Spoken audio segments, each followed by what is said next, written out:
हाँ Islamic international university से PhD economics में कर रही हूँ। मैंने 5 सेमेस्टर किया है। मैंने आपका लेक्चर इससे ज्वाइन किया है कि मैं अब प्रपोजल काम कर रही हूँ। पॉलिटिक्स और इकोनॉमिक्स का मेरा काम है। हाँ जरा ऊंचा बोलो, थोड़ी आवाज जड़ी है। सर अब आ रही है? हाँ जी ठीक है। सर मैं इस्लामिक से पीएचडी कर रही हूँ। मैं पीएचडी इकोनॉमिक्स की स्टूडेंट हूँ और अच्छा मैं रिसर्च प्रपोजल पे अब काम कर रही हूँ और मेरा टॉपिक जो है वो पॉलिटिक्स और इकोनॉमिक्स पर है। मैं लिंक क्रिएट कर रही हूँ पॉलिटिक्स और इकोनॉमिक्स का। तो मेरे अच्छा लिए ये ऑनर की बात है कि मैं आपका लेक्चर अटेंड करने जा रही हूँ। ठीक है। मैंने मेरा थोड़ी बहुत आवाज जरा शुक्रिया। सही नहीं आई, किस दा लिंक कायम करने की कोशिश कर रहे हो? सर पॉलिटिक्स और इकोनॉमिक्स का। अच्छा पॉलिटिक्स एंड इकोनॉमिक्स, ठीक है जी, जबरदस्त, बिल्कुल ठीक है।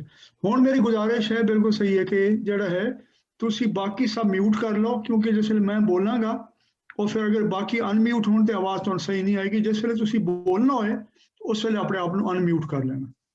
ਉਹਦੇ एक ऑप्शन होर भी है, जिस वेले तुसी गल करना चाहो तो चैट के जरिए पैगाम भेज सकते हो, या फिर एक हैंड रेज करने की भी ऑप्शन होती है। रिएक्शन अगर जाओगे तो तुसी वो बड़े होएगा तो ਉਹਦੇ ਵਿੱਚ ਤੁਸੀਂ कर सकते। अच्छा जी, सब तो पहले जबान की गल कर लवीए पंजाब की। उस तो बाद कुछ मैं गल करनी है कि ਜਿਹੜਾ इल्म का तरीका है सीखण का, खोज करन का, ਉਹਦੇ बारे मैं गल करनी है। उस तो बाद मैं गल करनी है पोलिटिकल इकोनॉमी की, जिस दी हुणे इन्होंने गल की है कि मैं पॉलिटिक्स ते इकोनॉमिक्स का ताल्लुक समझने की कोशिश कर रही। उस तो बाद मैं आना पाकिस्तान वाल। मेरा कोई 1984 एक दोस्त आई अमरीका दे विच, पियानो वजाउण वाला बड़ा जबरदस्त, टैरी एलिस ओहदा नाम है। उन्हें आखिया जी मैं सैर करने वास्ते यूगोस्लाविया गया तो मेरी 2 जर्मन नाल मुलाकात हुई उत्थे जिथे मैं ठहरिया। एक ऑस्ट्रिया का जर्मन आई तो एक जर्मनी का जर्मन आई, पर दोनों एक दूसरे की जबान नहीं समझ आती। मैनू भी जर्मन बोलनी आती है, मेरी जर्मन दोवें समझ सकते हैं। इस वास्ते मैं उन्हें दोवें दरम्यान ट्रांसलेशन का काम किया। मैं एक को सुन के दूसरे दसे नाम वो को। मेरी जी बोली है जिससे मैं गल करना वो बाहर की बोली है, तो बाहर की जी बोली है पंजाब वो सराइकियां ते पंजाबियां दोवां का आखना है कि साड़ी बोली है। इस वास्ते वो दोवां के दरम्यान समझी पैंदी है तो राबता दी जबान है। सराइकी आखते हैं बाहर की बोली साड़ी है, सराइकी पंजाबी आखते हैं साड़ी। तो जे तुहानूं कोई मेरी गल समझ ना आवे या कोई ऐसे लफ्ज, क्योंकि एक जबान का मसला ये होता है कि जिस तुसीं बोलना शुरू करेंदे हो तो तुसीं बाज़ वेले तर्जमा बड़ा चंगा करेंदे हो, लेकिन किसी बंदे नूं कोई समझ नहीं आता कि उसका मतलब क्या है। क्योंकि लोग वो ऐसे लफ्ज़ों तो सूहे होंदे हैं ਜਿਹੜੇ ਉਹਨਾਂ ਦੀ ਜ਼ਬਾਨ नहीं बोले वैसे दूई जबान दे हैं। अपनी जबान के ਜਿਹੜੇ लफ्ज़ ਨਾਲ ਤੁਸੀਂ ਤਰਜਮਾ ਕरेंदे ਉਹਦੇ ਸੂਹਾ ਹੋਣੇ बड़ा वक्त लगता है। सूहा होए बगैर वो उन्हें समझ नहीं आता। मैं तुम्हें एक छोटी जी मिसाल देना। वो साढ़ा दोस्त आई, वो चाह पीवन गया लारंस बाग, तो उन्होंने आख्या बई उन्हें शौक है भी अपनी जबान ही बोलिए, तो बई अंग्रेजी वो नहीं बोलनी। तो उन्हें आख्या बई चाह ले आई 7 बंद वास्ते अलग अलग, वो ले आया 7 बंद वास्ते चाह मिक्स चाह। उन्हें आखिर तेनों क्या सी कि अलग अलग ले आई, तू ये सारी मिला के ले आया। उस आखिर सर सैपरेट कहना सी ना, अलग अलग का सानू की मतलब समझना, क्योंकि सैपरेट हर कोई इस्तेमाल करता है भी सैपरेट है या मिक्स है। इस वास्ते तर्जमा करो तो किसी को पता नहीं चलेगा कि अलग अलग का क्या मतलब है। इस वास्ते पहली एक गल है। दूई गल ये है कि असा ये रल के करना है। मेरे वास्ते बड़ा जरूरी है कि जिसमें मैं गल करा तो मैं तुहाडी गल सुना तो समझा। ਉਹਦੇ ਪਿੱਛੇ ਜਿਹੜੀ सोच है ना वो ये है, इल्म के बारे भी 2 तरह के ख्याल हैं। एक ये ख्याल है कि उस्ताद का काम है लैक्चर देना, तो शागिर्द का काम है उन्होंने याद करना तो उन्होंने फिर दोबारा उंज दा उंज पेश कर देना। मेरा ख्याल है ये इल्म का मकसद नहीं है, ना इन्हू इल्म असी आख सकते हैं। ये जड़ा इस किस्म का इल्म है कि सिर्फ सुनना याद करना तो उंज दा उंज दोहरा देना, ਉਹਦੇ बारे नजम हुसैन सैयद साहब ने तख्त लाहौर बड़ी सोहना कुछ सतरां लिखियां। ਜਿਹੜਾ ਦੁੱਲਾ ਭੱਟੀ ਦਾ ਵੱਡਾ ਭਰਾ ਹੈ ਮਹਿਰੂਬ ਪੋਸਤੀ, ਕਿਉਂਕਿ ਜਿਹੜੇ ਲੋਕਾਂ ਦਾ ਦਰਬਾਰ ਨਾਲ ਤਾਲੁਕ ਹੁੰਦਾ ਜਾਂ ਦਰਬਾਰ ਵੰਜਣ ਦਾ ਸ਼ੌਕ ਹੁੰਦਾ, ਉਹਨਾਂ ਦੇ ਸਭ ਤੋਂ ਵੱਡੀ ਤਰਬੀਅਤ ਹੁੰਦੀ ਹੈ ਜੂੰ ਦਾ ਤੂੰ ਕਿਸੇ ਸ਼ੈ ਨੂੰ ਲਾਉਣਾ ਤੇ ਉਂਝ ਦਾ ਉਂਝ ਦੁਹਰਾ ਦੇਣਾ, ਜਿਹਨੂੰ ਕਨਫੋਰਮਿਟੀ ਆਖਦੇ ਅੰਗਰੇਜ਼ੀ ਵਿੱਚ। ਉਹਦੇ ਬਾਰੇ ਵਿੱਚ ਉਹਨਾਂ ਨੇ ਲਾਈਨਾਂ ਲਿਖੀਆਂ ਨੇ ਕਿ ਆਪਣੇ ਉਸਤਾਦ ਹੈ ਸਾਦੁੱਲਾ ਦੇ ਸਾਹਮਣੇ ਬੈਠ ਕੇ ਸਬਕ ਸੁਣਾਉਂਦਾ ਪਿਆ ਆਪਣਾ। ਉਹ ਇਤਨਾ ਮਾਹਿਰ ਹੋ ਗਿਆ ਹੈ ਨਕਲ ਕਰਨ ਦਾ ਕਿ ਜਿਹੜਾ ਉਸਤਾਦ ਸ਼ਾਹਬਾਦ ਹੈ ਉਹ ਵੀ ਨਾਲ ਦੁਹਰਾ ਦਿੰਦਾ ਜਵਾਬ ਦਿੰਦੇ ਹੋਏ। ਉਹ ਸਬਕ ਸੁਣਾਉਂਦਾ ਪਿਆ ਦੱਸ ਪਿਆ ਕਿ ਜੇ ਕੋਈ ਪੁੱਛੇ ਸੱਚੀ ਕਿਹੜੀ ਆਖ ਜੋ ਆਵੇ ਉੱਪਰੋਂ ਸ਼ਾਵਾ, ਕਿਉਂਕਿ ਜਿਹੜੇ ਉਸਤਾਦ ਨੇ ਪਹਿਲੇ ਸਮਝਾਇਆ ਕਿ ਸੱਚੀ ਉਹ ਹੈ ਜਿਹੜੀ ਉੱਤੋਂ ਆਵੇ, ਤੇ ਮੇਰੇ ਉਹਨੇ ਆਖਿਆ ਜੀ ਹਾਂ, ਤੇ ਉਹਨੇ ਆਖਿਆ ਸ਼ਾਵਾ, ਤੇ ਉਹ ਵੀ ਨਾਲ ਦੁਹਰਾਉਂਦਾ ਪਿਆ। ਜੇ ਕੋਈ ਪੁੱਛੇ ਸੱਚੀ ਕਿਹੜੀ ਆਖ ਜੋ ਆਵੇ ਉੱਪਰੋਂ ਸ਼ਾਵਾ, ਜੇ ਕੋਈ ਪੁੱਛੇ ਉੱਪਰ ਕਿਹੜਾ ਆਖ ਜਿੱਥੇ ਸਭ ਸਮਝਾਂ, ਜਿੱਥੇ ਲੇਖੇ ਲੇਖ ਨਿਤਾਰੇ ਹੁਕਮ ਖਜ਼ਾਨੇ ਰਮਜ਼ਾਂ। ਜੇ ਕੋਈ ਪੁੱਛੇ ਢੋਈ ਕੇ ਨੂੰ ਆਖ ਜੋ ਹੁਕਮੀ ਜੀਵੇ, ਜਿਹੜਾ ਅੰਦਰ ਸ਼ੱਕ ਬਿਠਾਵੇ ਉਹਨੂੰ ਢੀਂਡ ਤਸੀਹੇ ਸ਼ਾਵਾ। ਅਖੀਰ ਸਾਥ ਕਹਿੰਦਾ ਆਖਦਾ ਸ਼ਾਵਾ ਵੱਡਿਆ ਪੁੱਤਰ ਫਰੀਦ ਦਿਆ ਤੂੰ ਪੁੱਛੇ ਦਰਬਾਰ, ਬੇਵਫਾ ਤੁਸਾਂ ਲੋਕ ਹੋ ਸਾਰੇ ਭੁੱਲ ਬੈਂਦੇ ਹੋ ਉਸਤਾਦਾਂ ਨੂੰ ਜਦੋਂ ਝੜ ਬੈਂਦੇ ਹੋ ਕੁਰਸੀ। ਉਹ ਇਹ ਇਲਮ ਦੀ ਇੱਕ ਕਿਸਮ ਹੈ। ਇਲਮ ਦੀ ਦੂਈ ਕਿਸਮ ਹੈ ਜਿਹੜੀ ਆਖਦੀ ਹੈ ਜੀ ਇਲਮ ਦਾ ਕੰਮ ਹੈ ਫਰਕ ਕਰਨਾ ਸਿਖਾਉਣਾ, ਇੱਕ ਸ਼ੈ ਦੇ ਵਿੱਚ ਤੇ ਦੂਈ ਸ਼ੈ ਦੇ ਵਿੱਚ ਫਰਕ ਕਰਨਾ, ਜਾਂ ਸੱਚ ਦੇ ਵਿੱਚ ਤੇ ਕੂੜ ਦੇ ਵਿੱਚ, ਹੱਕ ਦੇ ਵਿੱਚ ਤੇ ਨਾ ਹੱਕ ਦੇ ਵਿੱਚ ਫਰਕ ਕਰਨਾ ਸਿਖਾਉਣਾ। ਜਿਵੇਂ ਸ਼ਮਸੁਰ ਰਹਿਮਾਨ ਫਾਰੂਕੀ ਨੇ ਆਖਿਆ ਕਿ ਇਹ ਬੜਾ ਸਾਡੇ पढ़े लिखे लोगों की मुगालता है। उन्हें आखिर इल्म का काम हर्फ शनासी नहीं है, हक शनासी है। ते जो कुछ बोलते हो उन्होंने कुछ लकीरां में तब्दील कर लेवन का नाम इल्म नहीं है, या याद करने का नाम। इल्म का काम है कि बंदे नूं हक ते ना हक के दरम्यान फर्क करना सिखावे।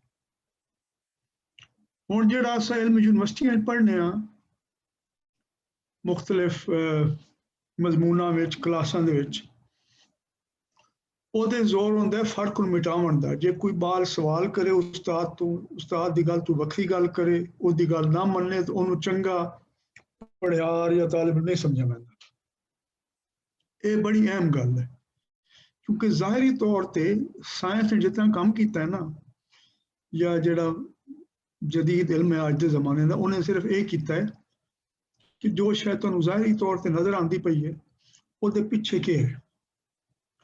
ज़ाहिरी तौर पर तुसीं वेखदे हो अज के जमाने भी साइंस की बड़ी तहकीक सब कुछ हो गई, हर कोई आता है जो सूरज चढ़िया तो सूरज लथा, ज़ाहिर लोगों को रोज़ नज़र ही आता है, लेकिन ना सूरज चढ़ता है ना लहंदा है। जिन्हां लोगों ने गौर किया कि परछावें रोज़ तब्दील हो जाते हैं, सूरज चढ़न ते लावण दा वेला तब्दील हो जाता है, मौसम तब्दील हो जाते हैं, उन्होंने गौर करना शुरू किया कि यार किवें होंदा है, फर्क किवें आंदा है। वत उन्होंने पता चलिया कि सूरज नहीं चढ़दा लांदा, साडी भौएं भौंदी है अपने दुआले भी ते सूरज दे दुआले भी। जिहड़ी अपने दुआले भौंदी है उहदे नाल दिन ते रात बनदे हैं, जिहड़ी सूरज दे दुआले भौंदी है उहदे नाल मौसम बनदे हैं। इस वास्ते साइंस का या इलम का काम जिहड़ा है ना, वो है चीज़ों के ज़ाहिर ते बातन दे विच फर्क को समझाना, ज़ाहिर दे पिछू टुर जाना जो ज़ाहिर तौर पर शक्ल चीज़ नज़र आती पई है। ये सब तो अहम गल है। पाकिस्तान में ये बहुत ज़्यादा ज़रूरी हो गया आजकल, क्योंकि जो कुछ ज़ाहिरदारी दे जितना जोर है गल्लां करन ते या खास तरह के लफ्ज़ां ते अकीदियां ते जोर है, वो पिछे जो कुछ होवे उन्होंने बुला के, ये वास्ते बहुत जरूरी है कि जे असीं पाकिस्तान नूं वेखने आ, पाकिस्तान की मुशत नूं वेखने आ, असां वेखिए कि ये पिछों असर क्यों होंदा पिया, ज़ाहिर तौर पर क्या आखदे पैन ते पिछे क्यों होंदा पिया।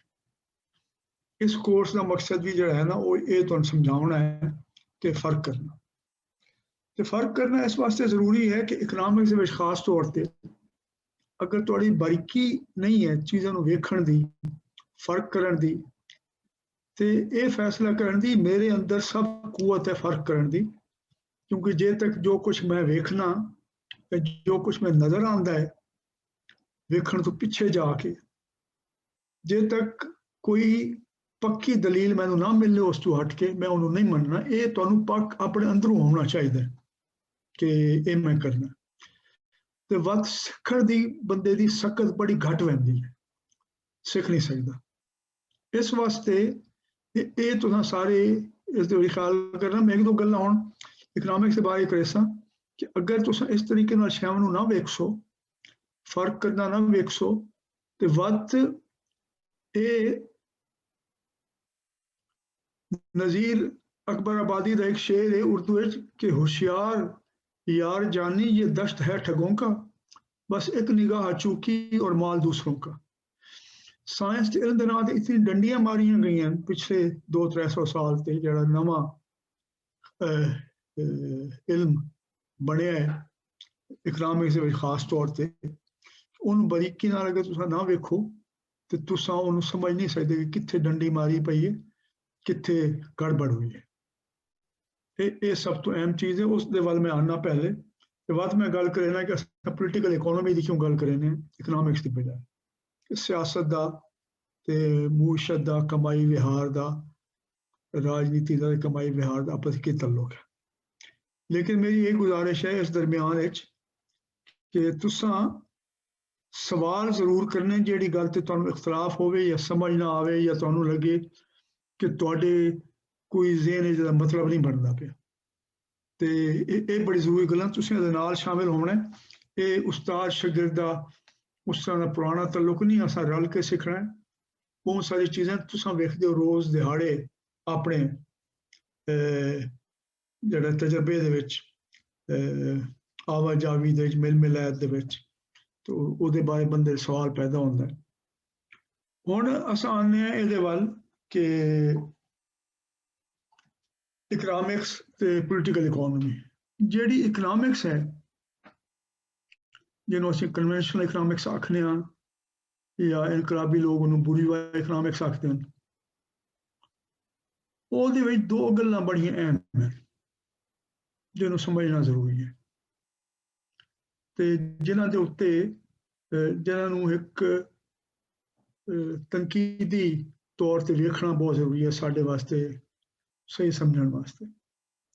ਪਹਿਲੀ ਇਹ ਗੱਲ ਹੈ ਕਿ ਜਿਹੜੀ ਸਮਾਜੀ ਸਾਇੰਸਾਂ ਹਨ, ਸਮਾਜੀ ਇਲਮ ਹੈ, ਤੇ ਖਾਸ ਤੌਰ ਤੇ ਇਕਤਸਾਦੀਆਤ ਦਾ ਇਲਮ ਹੈ, ਇਹਦੇ ਵਿੱਚ ਇੱਕ ਤਸੱਵੁਰ ਪੇਸ਼ ਕੀਤਾ ਗਿਆ ਸਾਇੰਸ ਦੇ ਨਾਂ ਤੇ ਉਹ ਹੈ ਪੋਜ਼ਿਟਿਵ ਇਕਨੋਮਿਕਸ ਦਾ। ਕਿ ਜਿਸ ਵੇਲੇ ਤੁਸੀਂ ਕਿਸੇ ਸ਼ੈ ਨੂੰ ਵੇਖਦੇ ਪਏ ਹੋ, ਜਿਸ ਨੂੰ ਤੁਸੀਂ ਇਲਮ ਦੇ ਵਿੱਚ ਸ਼ਾਮਿਲ ਕਰਦੇ ਹੋ, ਚਾਹੇ ਉਹ ਸਿਆਸਤ ਦਾ ਹੈ, ਮੁਈਸ਼ਤ ਦਾ ਹੈ, ਕਿਸੇ ਹੋਰ ਸ਼ੈ ਦਾ, ਤੁਸੀਂ ਆਪਣੇ ਆਪ ਨੂੰ, ਆਪਣੀ ਕਦਰਾਂ ਨੂੰ, ਆਪਣੀ ਜਿਹੜੇ ਜ਼ਿੰਦਗੀ ਦੇ ਤੁਹਾਡੇ ਉਹ ਰਹਿਣ ਬਹਿਣ ਦੇ ਅਸੂਲਾਂ ਨੂੰ, ਉਸ ਤੋਂ ਉਹਨੂੰ ਵੱਖਰਾ ਕਰ ਦਿਓ, ਕਿਉਂਕਿ ਉਸ ਨਾਲ ਜਿਹੜੇ ਨਾ ਉਹਦੀ ਸਾਇੰਸੀ ਹੈਸੀਅਤ ਉਹ ਕਮਜ਼ੋਰ ਹੋ ਜਾਂਦੀ। ਇਹਨੂੰ ਉਹਨਾਂ ਨੇ ਆਖਿਆ ਪੋਜ਼ਿਟਿਵ ਇਕਨੋਮਿਕਸ। ਤੁਸੀਂ ਇੱਕ ਬਿਆਨ ਦਿੰਦੇ ਹੋ, ਪੋਜ਼ਿਟਿਵ ਦਾ ਇਕਨੋਮਿਕਸ ਦਾ ਕੰਮ ਸਿਰਫ ਇਹ ਹੈ ਤੁਹਾਨੂੰ ਦੱਸਣਾ ਕਿ ਇਹ ਹੈ ਤੇ ਇਹ ਨਹੀਂ ਹੈ। ਤੁਸੀਂ ਇਹ ਗੱਲ ਨਹੀਂ ਕਰਨੀ ਕਿ ਇੰਜ ਹੋਣਾ ਚਾਹੀਦਾ ਜਾਂ ਇੰਜ ਨਹੀਂ ਹੋਣਾ ਚਾਹੀਦਾ। ਇਹ ਪਹਿਲੀ ਗੱਲ ਹੈ। ਜ਼ਾਹਿਰੀ ਤੌਰ ਤੇ ਤਾਂ ਬੜੀ ਜ਼ਬਰਦਸਤ ਲੱਗਦੀ ਹੈ, ਤੇ ਜਿਹੜੀ ਇਸ ਪੋਜ਼ਿਟਿਵ ਇਕਨੋਮਿਕਸ ਦੇ ਖਿਲਾਫ ਸਾਇੰਸ ਦੇ ਬੇਸ਼ੁਮਾਰ ਮੁਤਬਾਦਿਲ ਆਏ, ਇੱਕ ਆਈ ਮਾਰਕਸੀ ਸੋਚ, ਉਹਦੇ ਉੱਤੇ ਉਹਨਾਂ ਨੇ ਵੱਡਾ ਇਤਰਾਜ਼ ਇਹ ਕੀਤਾ ਕਿ ਸਾਡੀ ਸਾਇੰਸ ਜਿਹੜੀ ਇਹ ਪੋਜ਼ਿਟਿਵ ਸਾਇੰਸ ਹੈ, ਇਹਦੇ ਜ਼ਾਤੀ ਜਜ਼ਬਾਤ, ਕਦਰਾਂ, ਪਸੰਦ ਨਾ ਪਸੰਦ ਕੋਈ ਸ਼ਾਮਿਲ ਨਹੀਂ। ਅਸਾਂ ਸਿਰਫ ਇਹ ਦੱਸਣੇ ਹਾਂ ਕਿ ਕੀ ਹੈ ਤੇ ਕੀ ਨਹੀਂ ਹੈ। ਤੇ ਜਿਹੜੀ ਨੋਰਮੇਟਿਵ ਇਕਨੋਮਿਕਸ ਹੈ, ਜਿਹੜੀ ਮਾਰਕਸੀ ਇਕਨੋਮਿਕਸ, ਉਹ ਨੋਰਮੇਟਿਵ ਇਕਨੋਮਿਕਸ, ਉਹ ਤੁਹਾਨੂੰ ਇਹ ਆਖਦੀ ਹੈ ਕਿ ਇੰਜ ਹੋਣਾ ਚਾਹੀਦਾ ਜਾਂ ਇੰਜ ਨਹੀਂ ਹੋਣਾ ਚਾਹੀਦਾ।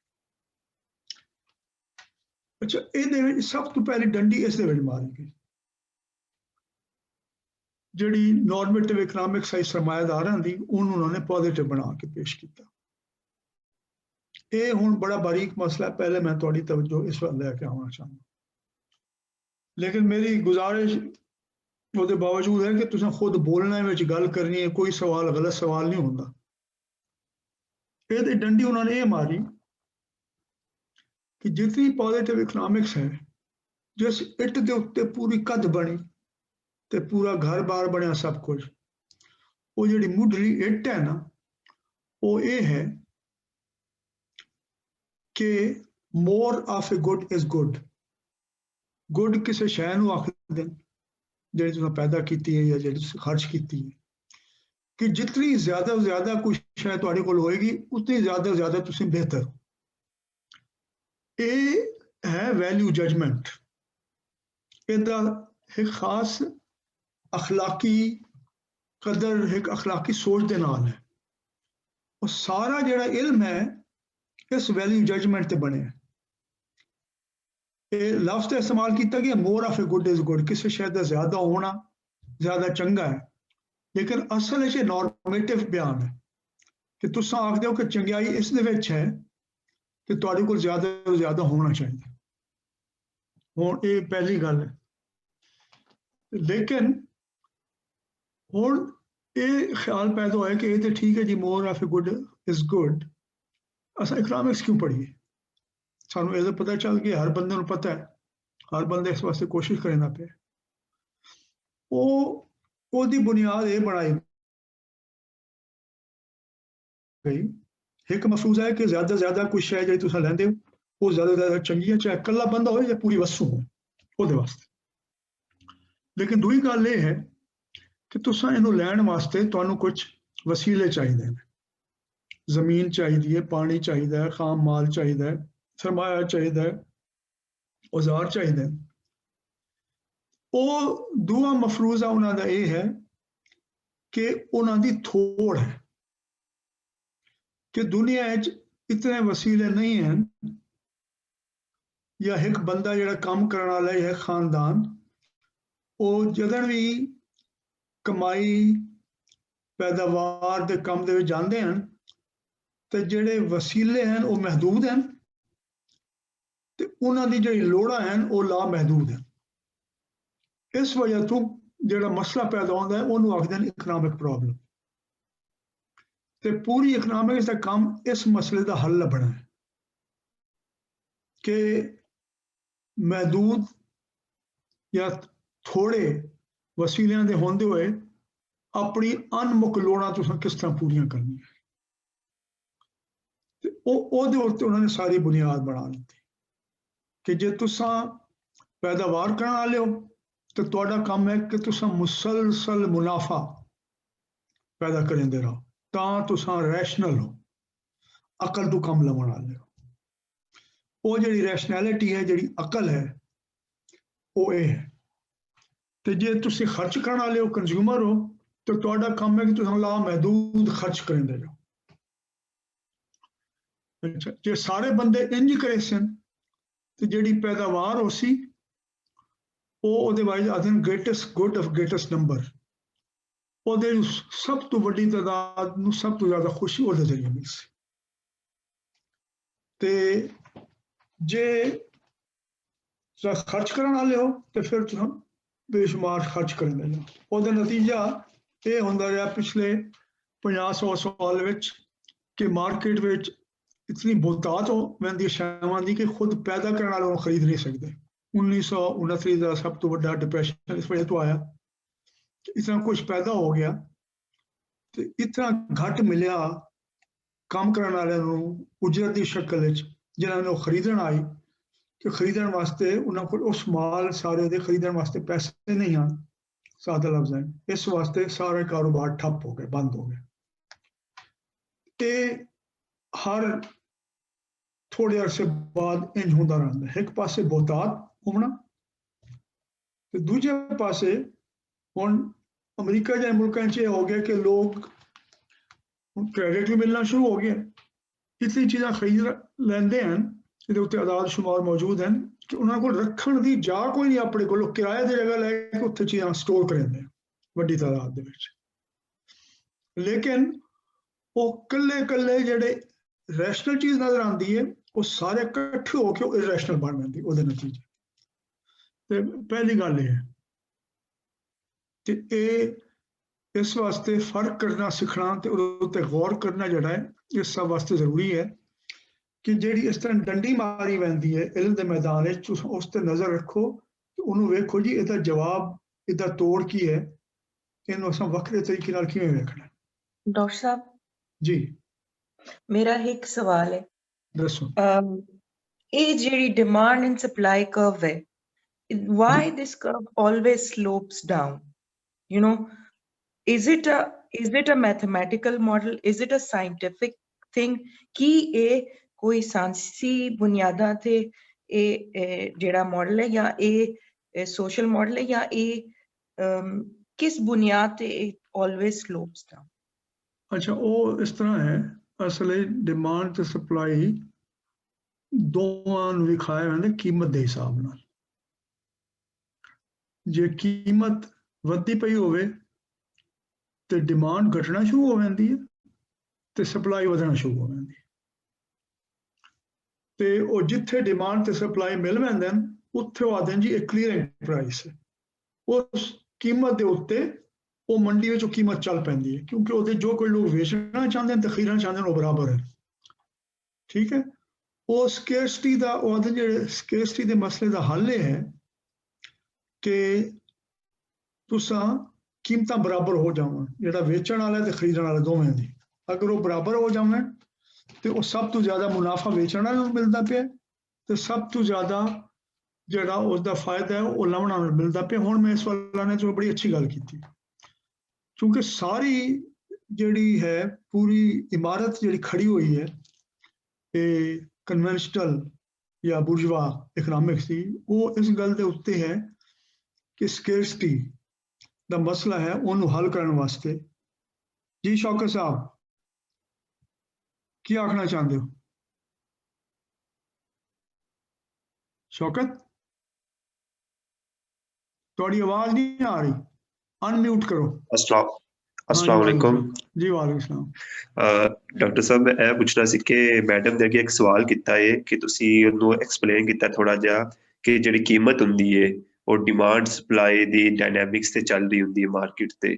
ਲੇਕਿਨ ਕੁਝ ਚਿਰ ਪਹਿਲਾਂ ਜਿਹੜਾ ਨਾ ਉਹ ਮੈਂ ਕਾਰਲ ਮਾਰਕਸ ਦੀ ਥੋੜਾ ਜਿਹਾ ਪੜ੍ਹਿਆ ਹੈ ਤੇ ਉਹਨਾਂ ਨੇ ਇੱਕ ਥਿਊਰੀ ਆਫ ਲੇਬਰ ਵੈਲਿਊ ਦਿੱਤੀ ਹੈ ਤੇ ਉਹਨੂੰ ਤੁਸੀਂ ਥੋੜਾ ਜਿਹਾ ਐਡਜਸਟ ਕਰਕੇ ਸਮਝਾਵੋਗੇ ਕਿ ਕਿਉਂਕਿ ਮੈਨੂੰ ਇਹ ਚੀਜ਼ ਸਮਝ ਨਹੀਂ ਆਈ ਹੈ, ਮੈਂ ਬਹੁਤ ਕਨਫਿਊਜ਼ ਵੀ ਰਿਹਾ ਵਾਂ ਕਿ ਇਹਦੇ ਚੋਂ ਡਿਮਾਂਡ ਸਪਲਾਈ ਕਿਹੜੇ ਸਹੀ ਨੇ ਜਾਂ ਮਾਰਕਸਿਸਟ ਸਹੀ ਨੇ ਜਾਂ ਕੀ ਇਹਦਾ ਕੋਈ ਜਿਹੜਾ ਨਾ ਉਹ ਸਮਝ ਨਹੀਂ ਆ ਰਹੀ ਚੀਜ਼ ਕਿ ਮਾਰਕੀਟਸ ਕਿਵੇਂ ਚੱਲ ਰਹੀ ਹੈ। ਬਿਲਕੁਲ ਸਹੀ ਹੈ।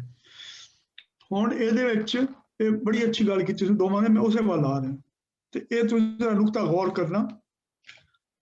ਇਹ ਜਿਹੜਾ ਨਾ ਸਕੇਰਸਿਟੀ ਪਹਿਲੀ ਗੱਲ ਇਹ ਹੈ ਜਿਹੜਾ ਮਾਰਕਸ ਨੇ ਸਵਾਲ 'ਚ ਆਇਆ ਮਾਰਕਸ ਉਹਦਾ ਇੱਕ ਜਵਾਬ ਦਿੱਤਾ, ਇਹ ਜਦੀਦ ਜਿਹੜੀ ਹੈ ਕਨਵੈਨਸ਼ਨਲ ਜਾਂ ਬੁਰਜਵਾ ਇਕਨੋਮਿਕਸ ਦਾ ਦੂਸਰਾ ਜਵਾਬ ਦਿੱਤਾ।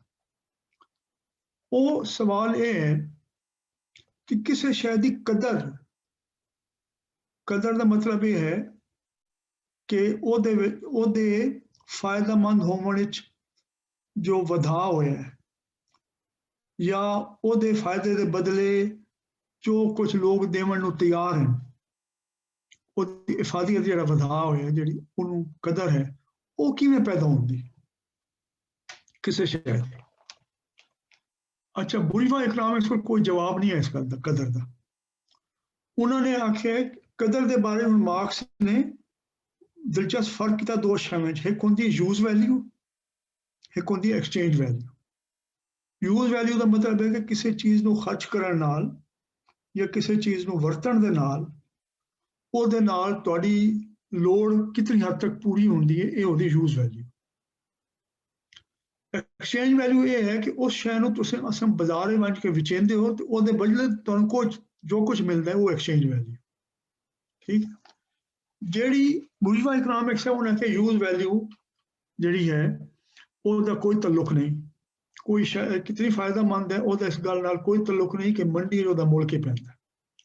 ਪਾਣੀ ਜਿਹੜਾ ਉਹ ਸਭ ਤੋਂ ਜ਼ਿਆਦਾ ਲੋੜ ਹੈ ਸਾਨੂੰ ਜ਼ਿੰਦਗੀ ਵਿੱਚ, ਪਾਣੀ ਦਾ ਕੋਈ ਮੁੱਲ ਹੀ ਕੋਈ ਨਹੀਂ ਉਹਦੇ ਬਦਲੇ ਵਿੱਚ ਆਮ ਹਾਲਾਤ ਦੇ ਵਿੱਚ। ਜੇ ਪੋਲੂਸ਼ਨ ਹੋਈ ਹੋਵੇ ਅੱਜ ਕੱਲ੍ਹ ਦੇ ਹਾਲਾਤ ਜਿੱਥੇ ਮੁੱਲ ਖਰੀਦਣਾ ਪੈਂਦਾ, ਹਵਾ ਦਾ ਕੋਈ ਪੈਸਾ ਨਹੀਂ ਹੈ ਜਿਹੜੀ ਸਭ ਤੋਂ ਜ਼ਿਆਦਾ ਕੀਮਤੀ ਹੈ, ਸਭ ਤੋਂ ਜ਼ਿਆਦਾ ਲੋੜ ਹੈ लेकिन हीरे की बहुत ज्यादा कीमत है, ਜਿਹੜਾ ਨਾ ਖਾਵਣ ਨਾ ਪੀਵਣ ਨਾ ਬਾਵਣ ਨਾ ਹੰਡਾਵਣ ਕਿਸੇ ਸ਼ੈ ਦੇ ਕੰਮ ਆਉਂਦਾ। ਉਹ ਆਖਦੇ ਜੀ ਯੂਜ਼ ਵੈਲਿਊ ਦਾ ਕੋਈ ਤਾਲੁਕ ਨਹੀਂ ਕਿਸੇ ਸ਼ੈ ਦਾ, ਉਹਦਾ ਤਾਲੁਕ ਹੈ ਉਹਦੀ ਥੋੜ ਨਾਲ। ਜਿਹੜੀ ਸ਼ੈ ਜਿਤਨੀ ਥੋੜੀ ਹੋ ਸੀ ਉਹਦਾ ਮੁੱਲ ਉਤਨਾ ਜ਼ਿਆਦਾ ਹੋ ਸੀ, ਤੇ ਜਿਤਨੀ ਜ਼ਿਆਦਾ ਹੋ ਸੀ ਉਹਦਾ ਮੁੱਲ ਉਤਨਾ ਘੱਟ ਹੋ ਸੀ। ਇਹ ਪਹਿਲਾ ਨੁਕਤਾ ਯਾਦ ਰੱਖਣਾ ਚਾਹੋਗੇ ਸਾਹਿਬ, ਮੈਂ ਅੱਗੋਂ ਚੱਲਣਾ ਉਸ ਤੋਂ ਬਾਅਦ। अगर हीरे की जिहड़ी तलब है, मांग है, वो इतनी ज्यादा है कि ਉਹਦੇ मुकाबले वो जितने हीरे मौजूद हैं इतने घट हैं, तो ਉਹਦੀ मोल सब तो उत्ते चला गया। पानी जितना लोग पी सकते हैं उस तो 100 गुना 1000 गुना 10,000 गुना ज्यादा मौजूद है। इस वास्ते पानी का वो नहीं है। उन्होंने वैल्यू के मसले ते गल ही नहीं की कि वैल्यू पैदा किवें होंदी है, वैल्यू घटती किवें है, वैल्यू वधदी कितनी। उन्हें आख्या जी वैल्यू जी है ना वो कीमत की शक्ल मुल की शक्ल मंडी के जाहिर हो जाती। मंडी में कितनी शय घट है या कितनी वध है, कितने वो तलब करने वाले हैं, कितने वो देवन वाले हैं, उस सिर ते जो मुल पैसे ना वो वैल्यू है। उन्होंने ये फर्क किया कि असल हो सकता है कि जी कीमत मंडी पवे वो वैल्यू तो ज्यादा या घट हो। जी असल वैल्यू है उन्होंने आखते नैचुरल प्राइस। अगर कोई मतलब हादसा हो गया या कोई होर हंगामी चीज़ां हो गई जिस वजह तो अचानक उसकी तलब उत्ते चली गई या थले चली गई, उस नाल जो फर्क आता है उन्होंने आखते मार्केट प्राइस। लेकिन वो आखते जो नैचुरल प्राइस है वो ये बराबर होता है कि कितनी उसकी तलब है तो कितनी उसकी रसद है। ये उन्होंने तस्वुर है। हुण इहदे विच जिहड़ी मॉडर्न मार्क्सिस्ट क्रिटिक है ना वो बड़ी जबरदस्त है, बड़ी दिलचस्प है। वो आखते हैं कि अगर ये स्केर्सिटी ये थोड़ इहो ही तय करती है किसी शय की कदर किवें होना चाहिए, तो ये थोड़ या स्केर्सिटी दो तरह की है, एक कुदरती तो एक समाजी तौर पर पैदा की। ये सब तो अहम गल है, क्योंकि पानी जिहड़ा है वो किसी ने बनाया नहीं है। पानी जितना मौजूद है, हवा मौजूद है, जमीन है, बंदियां की बनाई हुई नहीं है। इस वास्ते वो कितने घट हैं या ज्यादा हैं वो नैचुरल स्केर्सिटी है। लेकिन जिस वेले जमीन किसी की मलकीयत आ जाए, पानी दे विच तुसी जिहड़ा है उहदे विच अपनी फैक्ट्रियां का सारा गंद पाना शुरू कर दो, शहर का सारा कचरा उहदे सट्टना शुरू कर दो, पेस्टिसाइड इंसैक्टिसाइड नाल वो जमीन दे विच तले चला वंजे, पानी पीवन के काबिल घट वंजे, तो ये जिहड़ी स्केर्सिटी है थोड़ पैदा की हुई ये सोशल स्केर्सिटी है। ते तुहाडे हत्थ जे जमीन के वड्डे हिस्से की मलकीयत है, सरमाया तुहाडे मलकीयत है, ਉਹਦੀ ਜਿਹੜੀ ਸਰਮਾਇਆ ਦਾ ਮੁੱਲ ਮੰਡੀ 'ਚ ਪੈਦਾ ਹੋਇਆ ਉਹ ਉਹਦੀ ਨੈਚੁਰਲ ਸਕੇਰਸਿਟੀ ਦੀ ਵਜ੍ਹਾ ਤੋਂ ਪੈਦਾ ਨਹੀਂ ਹੋਇਆ, ਉਹ ਸੋਸ਼ਲ ਸਕੇਰਸਿਟੀ ਦੀ ਵਜ੍ਹਾ ਤੋਂ ਪੈਦਾ ਹੋਇਆ। ਉਹਦਾ ਤਾਲੁਕ ਇਸ ਗੱਲ ਦੇ ਨਾਲ ਹੈ ਕਿ ਉਹ ਸ਼ੈਵਾਂ ਕਿਹਨਾਂ ਦੀ ਮਲਕੀਅਤ 'ਚ ਹੈ, ਜਿਹੜੇ ਕੰਟਰੋਲ ਕਰਿੰਦੇ ਹਨ ਕਿ ਉਹਦੀ ਕਿਤਨੀ ਰਸਦ ਆਉਣੀ ਹੈ ਮਾਰਕੀਟ 'ਚ, ਕਿਤਨੀ ਨਹੀਂ ਆਉਣੀ, ਕਿਤਨੇ ਹੱਥ ਹਨ ਜਿਨ੍ਹਾਂ ਦੇ ਕੋਲ ਹੈ। ਤੇ ਜਿਹੜੇ ਮਜ਼ਦੂਰੀ ਕਰਨ ਵਾਲੇ ਹਨ ਜੇ ਉਹ ਮੁਨਜ਼ਮ ਨੇ ਯੂਨੀਅਨ ਦੀ ਸ਼ਕਲ ਵਿੱਚ, उन्होंने रसद उन्होंने मंडी दे विच मौजूदगी बहुत ज्यादा होनी, हर बंदा दू नाल मुकाबला करना पे। अगर यूनियन बन गई तो वध उस स्केर्सिटी नूं कंट्रोल करे सन ते सौदेबाजी नाल फर्क आ गया सी। इस वास्ते बुनियादी हिक ते क्रिटिक ये है इसकी उन्होंने नुक्ते नजर नाल कि तुसां सोशल स्केर्सिटी की गल करदे पे हो या नैचुरल स्केर्सिटी की गल करदे पे हो। कुदरती तौर पर कोई शय कितनी घट या वध है मौजूद, या उस वस्तु के जिहड़े अपने वर्तारे ने उहदे मलकीयत का जो निज़ाम है उहदे उत्ते कानून है, उहदा जो कंट्रोल है उहदे जरिए तय होंदा पे कि कितनी घट है या वध। डॉक्टर साहब जी सॉरी तुसी चेन ऑफ थॉट कंप्लीट कर लो, फिर मैं एक गल पूछनी थी। हाँ मैं यही दसिया कि ये मतलब ये हुण जिहड़ी गल होई सी पहले कि पॉलिटिक्स इकनॉमिक्स तक ताल्लुक है कि हुकूमत कानून बनाती है। ताज़ा तुहाडे सामने जहांगीर तरीन साहब के ज़रीन कारनामे मौजूद हैं कि उन्होंने ऐलान करता जी मुल्क दे विच बहुतात हो गई है, कणक की भी तो खंड की भी, इसकी कीमतां तले आ गई, तलब घट है मुल्क ते रसद ज्यादा है। इस वास्ते सानू एक्सपोर्ट की इजाजत दे दो, सानू सबसिडी भी दो, असां बाहर मुकाबला नहीं कर सकते। हुण ये जिहड़ी कीमत तय होई है ना, this is socially created scarcity, it is not naturally created scarcity. ਇਹਦੀ हुकूमत रोज दिहाड़ी अपने कानूनों के जरिए कदाई SRO जारी कर दिता, कदाई होर हुकूमत कीमतां दे विच पाकिस्तान तो लैके अमरीका तक हर मुल्क दे विच वो दखल देती है शावां दा मुल तय करने वास्ते। टैरिफ ला के, कस्टम ड्यूटीज ला के, इंपोर्ट एक्सपोर्ट करके सारे कानून बना के। इस वास्ते इन्हां चों कोई चीज़ भी वो नैचुरल स्केर्सिटी कुदरती उहदी थोड़ या बहुतात नूं ज़ाहिर नहीं करेंदी। ਉਹਦਾ ਤਾल्लुक सियासत ਦੇ ਨਾਲ ਹੈ, ਉਹਦਾ ਤਾल्लुक ਕਾਨੂੰਨ ਦੇ ਨਾਲ ਹੈ, ਉਹਦਾ ਤਾल्लुक फैसला करने ਨਾਲ। चलो जी मेरी गल खत्म हो गई। जी डॉक्टर साहब, बस मैं एक चीज मेरे ज़हन च एक एग्जांपल आ रही सी, मैं सारी ਜਿਹੜੀ ਸਾਡੀ ਬੈਠਕ ਹੈ ਉਹਦੇ ਨਾਲ ਮੈਂ ਸ਼ੇਅਰ ਵੀ ਕਰੇਂਦੀ ਜਾਵਾਂ। ਇੱਕ ਗੱਲ ਇਹ ਮੈਨੂੰ ਇਸ ਤਰ੍ਹਾਂ ਸਮਝ ਆਉਂਦੀ ਪਈ ਤੁਹਾਡੀ ਗੱਲ ਕਿ ਜਿਸ ਤਰ੍ਹਾਂ ਇੱਕ ਸਹਿਰਾ ਹੈ, ਠੀਕ ਹੈ, ਉਹਦੇ ਅੰਦਰ ਤੁਸੀਂ डिस्टेंस मेजर करते हो A पॉइंट तो B पॉइंट तक, ठीक है। ये ਤੁਸੀਂ ਸਮਝੋ, मैं इस तरह सोच में इस तरह नहीं है, ये वैल्यू है, ठीक है, ये डिस्टेंस एक वैल्यू है, ठीक है। ਹੁਣ ਤੁਸੀਂ ਉਸ A ਤੇ B पॉइंट ਦੇ ਅੰਦਰ 10 ਰੋਡਾਂ ਬਣਾਉਂਦੇ ਨੇ, ठीक है। ਇੱਕ ਦਾ ਨਾਂ ਤੁਸੀਂ ਰੱਖਦੇ ਹੋ ਸ਼ੇਖ ਜ਼ੈਦ ਰੋਡ, ਦੂਈ ਦਾ ਨਾਂ ਤੁਸੀਂ ਰੱਖਦੇ ਹੋ 311, 3 ਦਾ ਨਾਂ ਤੁਸੀਂ ਕੁਝ ਹੋਰ ਰੱਖਦੇ। ਹੁਣ ਤੁਸੀਂ A ਤੋਂ B तिकर जान लगिया धन किनिया मतलब किन्ने राह वक्खो वक्ख ने। हुन जेड़ी नेचुरल A तो B है ना, वो रह नहीं गई। हुन तुसा A तो B जाना है, फॉर एग्जांपल वो 10 मीटर है, पर तुसा 10 किलोमीटर दियां सड़कां वटा के बहना है A तो B, ठीक है।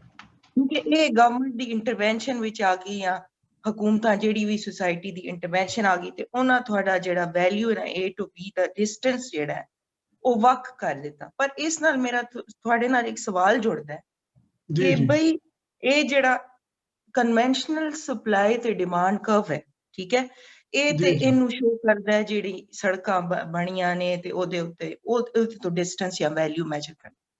जेड़ा हुन साडा नेचुरल जेड़ा वैल्यू है या जेड़ी किस चीज दी लोड़ दे उत्ते बेस जेड़ा डिमांड सप्लाई कर्व है, ओदी शक्ल किस तरह दी होनी चाहिए? कि किसी बनाई है ओनू या किसी ओनू प्रेजेंट कीता है या थोड़ी नजर तो लंघिया है वो कदी? बनाया नहीं है, ਇਹਦੇ ਵਿੱਚ ਬੜੀ ਪਰਤਾਂ ਹੈ ਜਿਹੜੀ ਤੁਸੀਂ ਗੱਲ ਕੀਤੀ ਹੈ ਨਾ ਕਿ ਕੁਦਰਤੀ ਜਿਹੜੀ ਡਿਮਾਂਡ ਤੇ ਸਪਲਾਈ ਹੈ। ਮਿਸਾਲ ਤੌਰ ਤੇ ਹੁਣ ਜਿਹੜਾ ਅੱਜ ਦੀ ਮੰਡੀ ਦੀ ਮੁਸ਼ਕਲ ਦਾ ਹਿੱਸਾ ਬਣ ਗਿਆ, ਇਹ ਬੜੀ ਅਹਿਮ ਗੱਲ ਹੈ, ਤੁਸੀਂ ਨੋਟ ਕਰਨਾ। ਇਕਨੋਮਿਕਸ ਦੇ ਵਿੱਚ ਦੱਸਿਆ ਜਾਂਦਾ ਹੈ, ਲੇਕਿਨ ਉਹ ਦਸ਼ਕ ਤੇ ਗੁਜ਼ਰ ਜਾਂਦੇ ਨੇ ਤੇਜ਼ੀ ਨਾਲ।